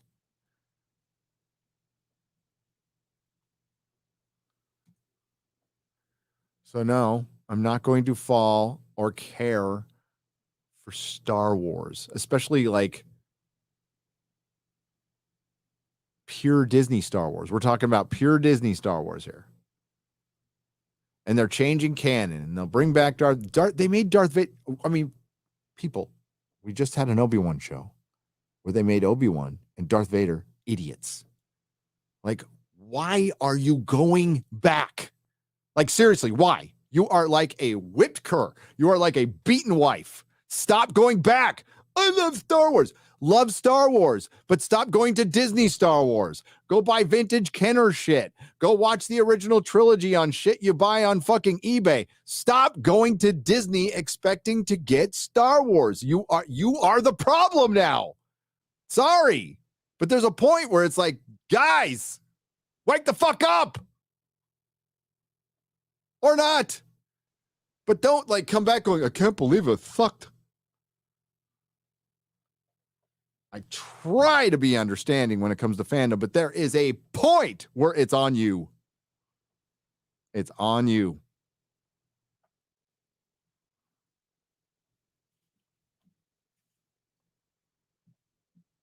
And with Star Wars, we're at that point. We are just way past that point. If you want to love what you want to love, that's great. That's fine. But at least go, okay, I'm just like liking product at this point.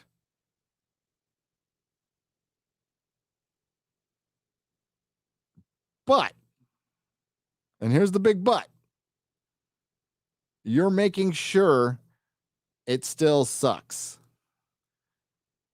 By buying Disney Plus and buying the product, you're ensuring its demise.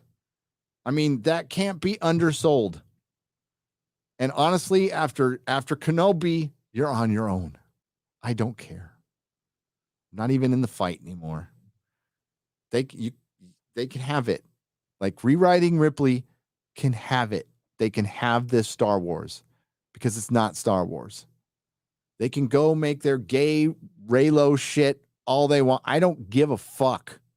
I don't care. Not going to review Andor.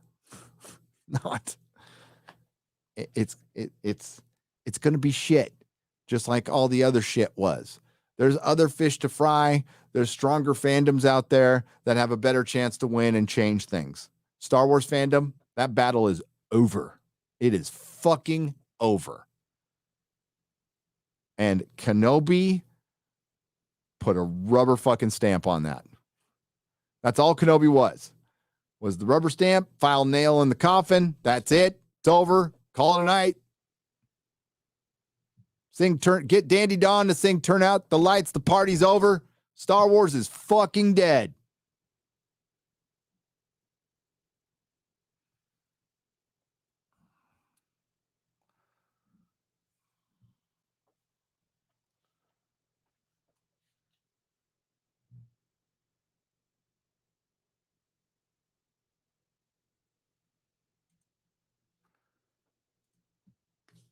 I like Diego Luna. I'm sure he's a fine human being. He's not a very good actor from what I've seen him in. But they just gave him nothing to work with. Watch Narcos Mexico. He's fantastic in it. Disney doesn't know what to do with them. Well, what Disney doesn't know what to do is, like, if we want to see a rebellion show, then we want to see Diego Luna, like, slashing people's throats and shit, like doing, like, fucking just gnarly stuff. And you're never going to see that. You're just never going to see that. It's PG content. I think the only thing this show has going for it is they've built a practical set. Okay, it's still going to be boring. It's a bunch of characters that die in Rogue One that I didn't care about in Rogue One that I'm not going to care about now in a world that, okay, we started the rebellion and it leads to Luke Skywalker who quits. All roads lead to Jake Skywalker. And until you change that, it's just going to be a lot of weird canon breaking explanations like Ahsoka. What the fuck have you been doing?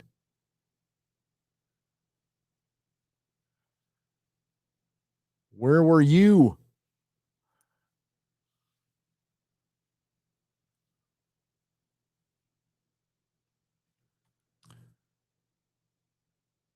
Yeah, Narcos Mos Eisley. See, that would be more interesting.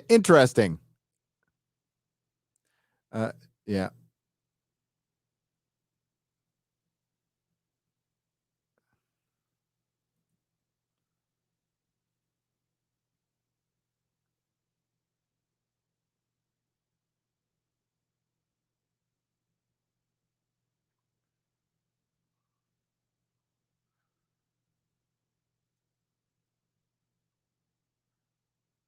It says, what did somebody say? I'm on a post-COVID energy burst.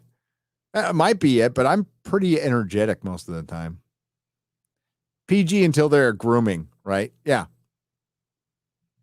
I predict that they'll come out and say, Andor is the highest rated, most watched series on Disney Plus for the first episode, and then we won't hear anything. And then they'll say, like, it was watched by 1 million people over 5 days. And I'm like, wow, Critical Drinker gets 1 million people watching his videos in under 24 hours. And I think they cost him 10 cents to make. It's like whatever internet he has to upload. Well, let's pay him for his time. So let's say a couple hours. Let's say a couple $100.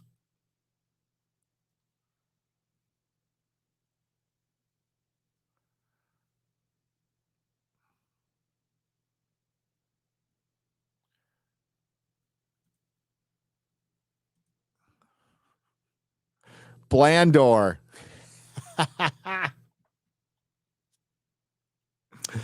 Perfect. All right. Hey, I want fandom to be fun. That's the whole point. Is like that. I miss when we could just enjoy shit. But it's not us. It's not the fans.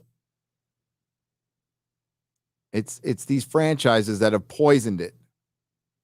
But when things go on for years,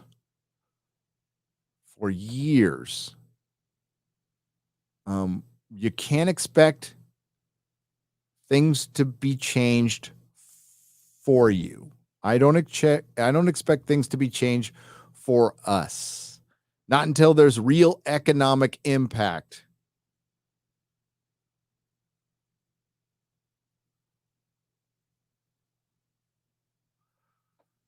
And we are a long way away from that. Disney is currently experiencing it, but they need to experience it for a while. And it's, it can't be just their films and stuff. It's got to be parks. Disney is a horrible, evil, awful organization that if it died tomorrow, I think the world would actually be better off. I think it would be a better fucking place. But it's not. That's not going to happen.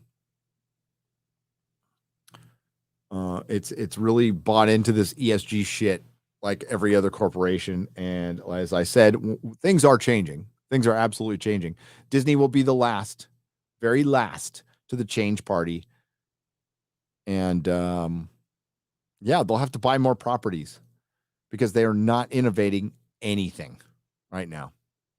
And their CEO is a dipshit. And their last CEO was a dipshit.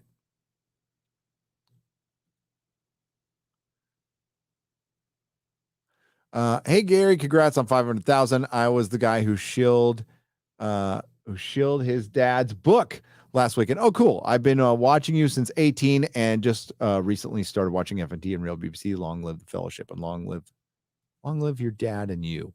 When Disney bought Star Wars, I was, yes, we can revive the canceled rated R Star Wars Underworld, but now don't touch it, please. You are absolutely, Knights King. Yeah.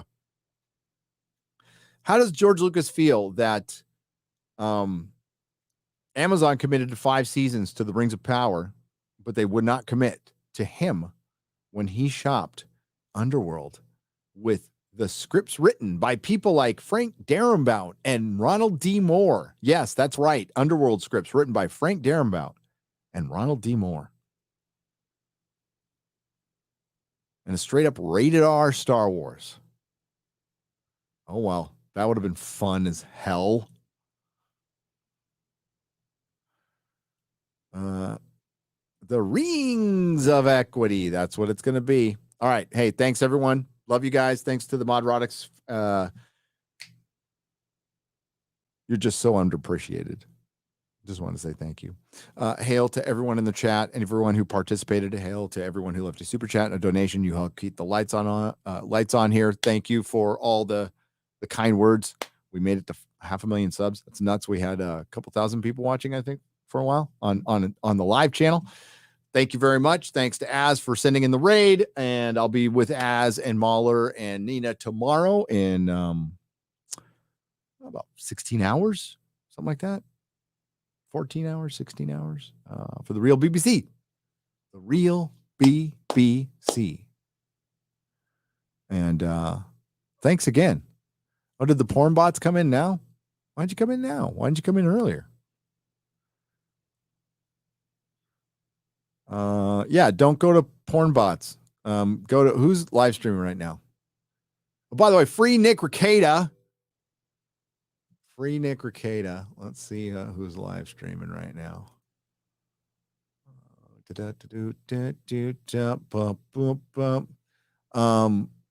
Timcast. Our friends at Midnight's Edge. I think that's a Toxic Femininity, so Nina will be there. Brittany Venti, Bimbo Raider is doing, I guess, some highlights from Anime Matsuri, Star Wars Theory. Yeah, I'm sure a raid from my channel will be great over there. Randall Carlson is live. Cosmographia Live 014 Sacred Geometry. Sacred geometry in the Athens of the South with Randall's Freemason brothers. Woo. There you go. I might watch that. Nick Rekieta did a video on his 10-day, 7-day suspension. So yeah, if you can, just bug Team YouTube to free Nick Rekieta, because this is getting into craziness right now. Thank you for the $10 or in the drawer. Appreciate it. Everybody, yeah, keep an eye. I'll honestly, I don't even have a video in the works. I will in the next couple days. I'm just kind of resting up right now and trying to get healthy. Yeah, that's about it. BBC tomorrow. And thanks everyone. We'll have John Campia take us out.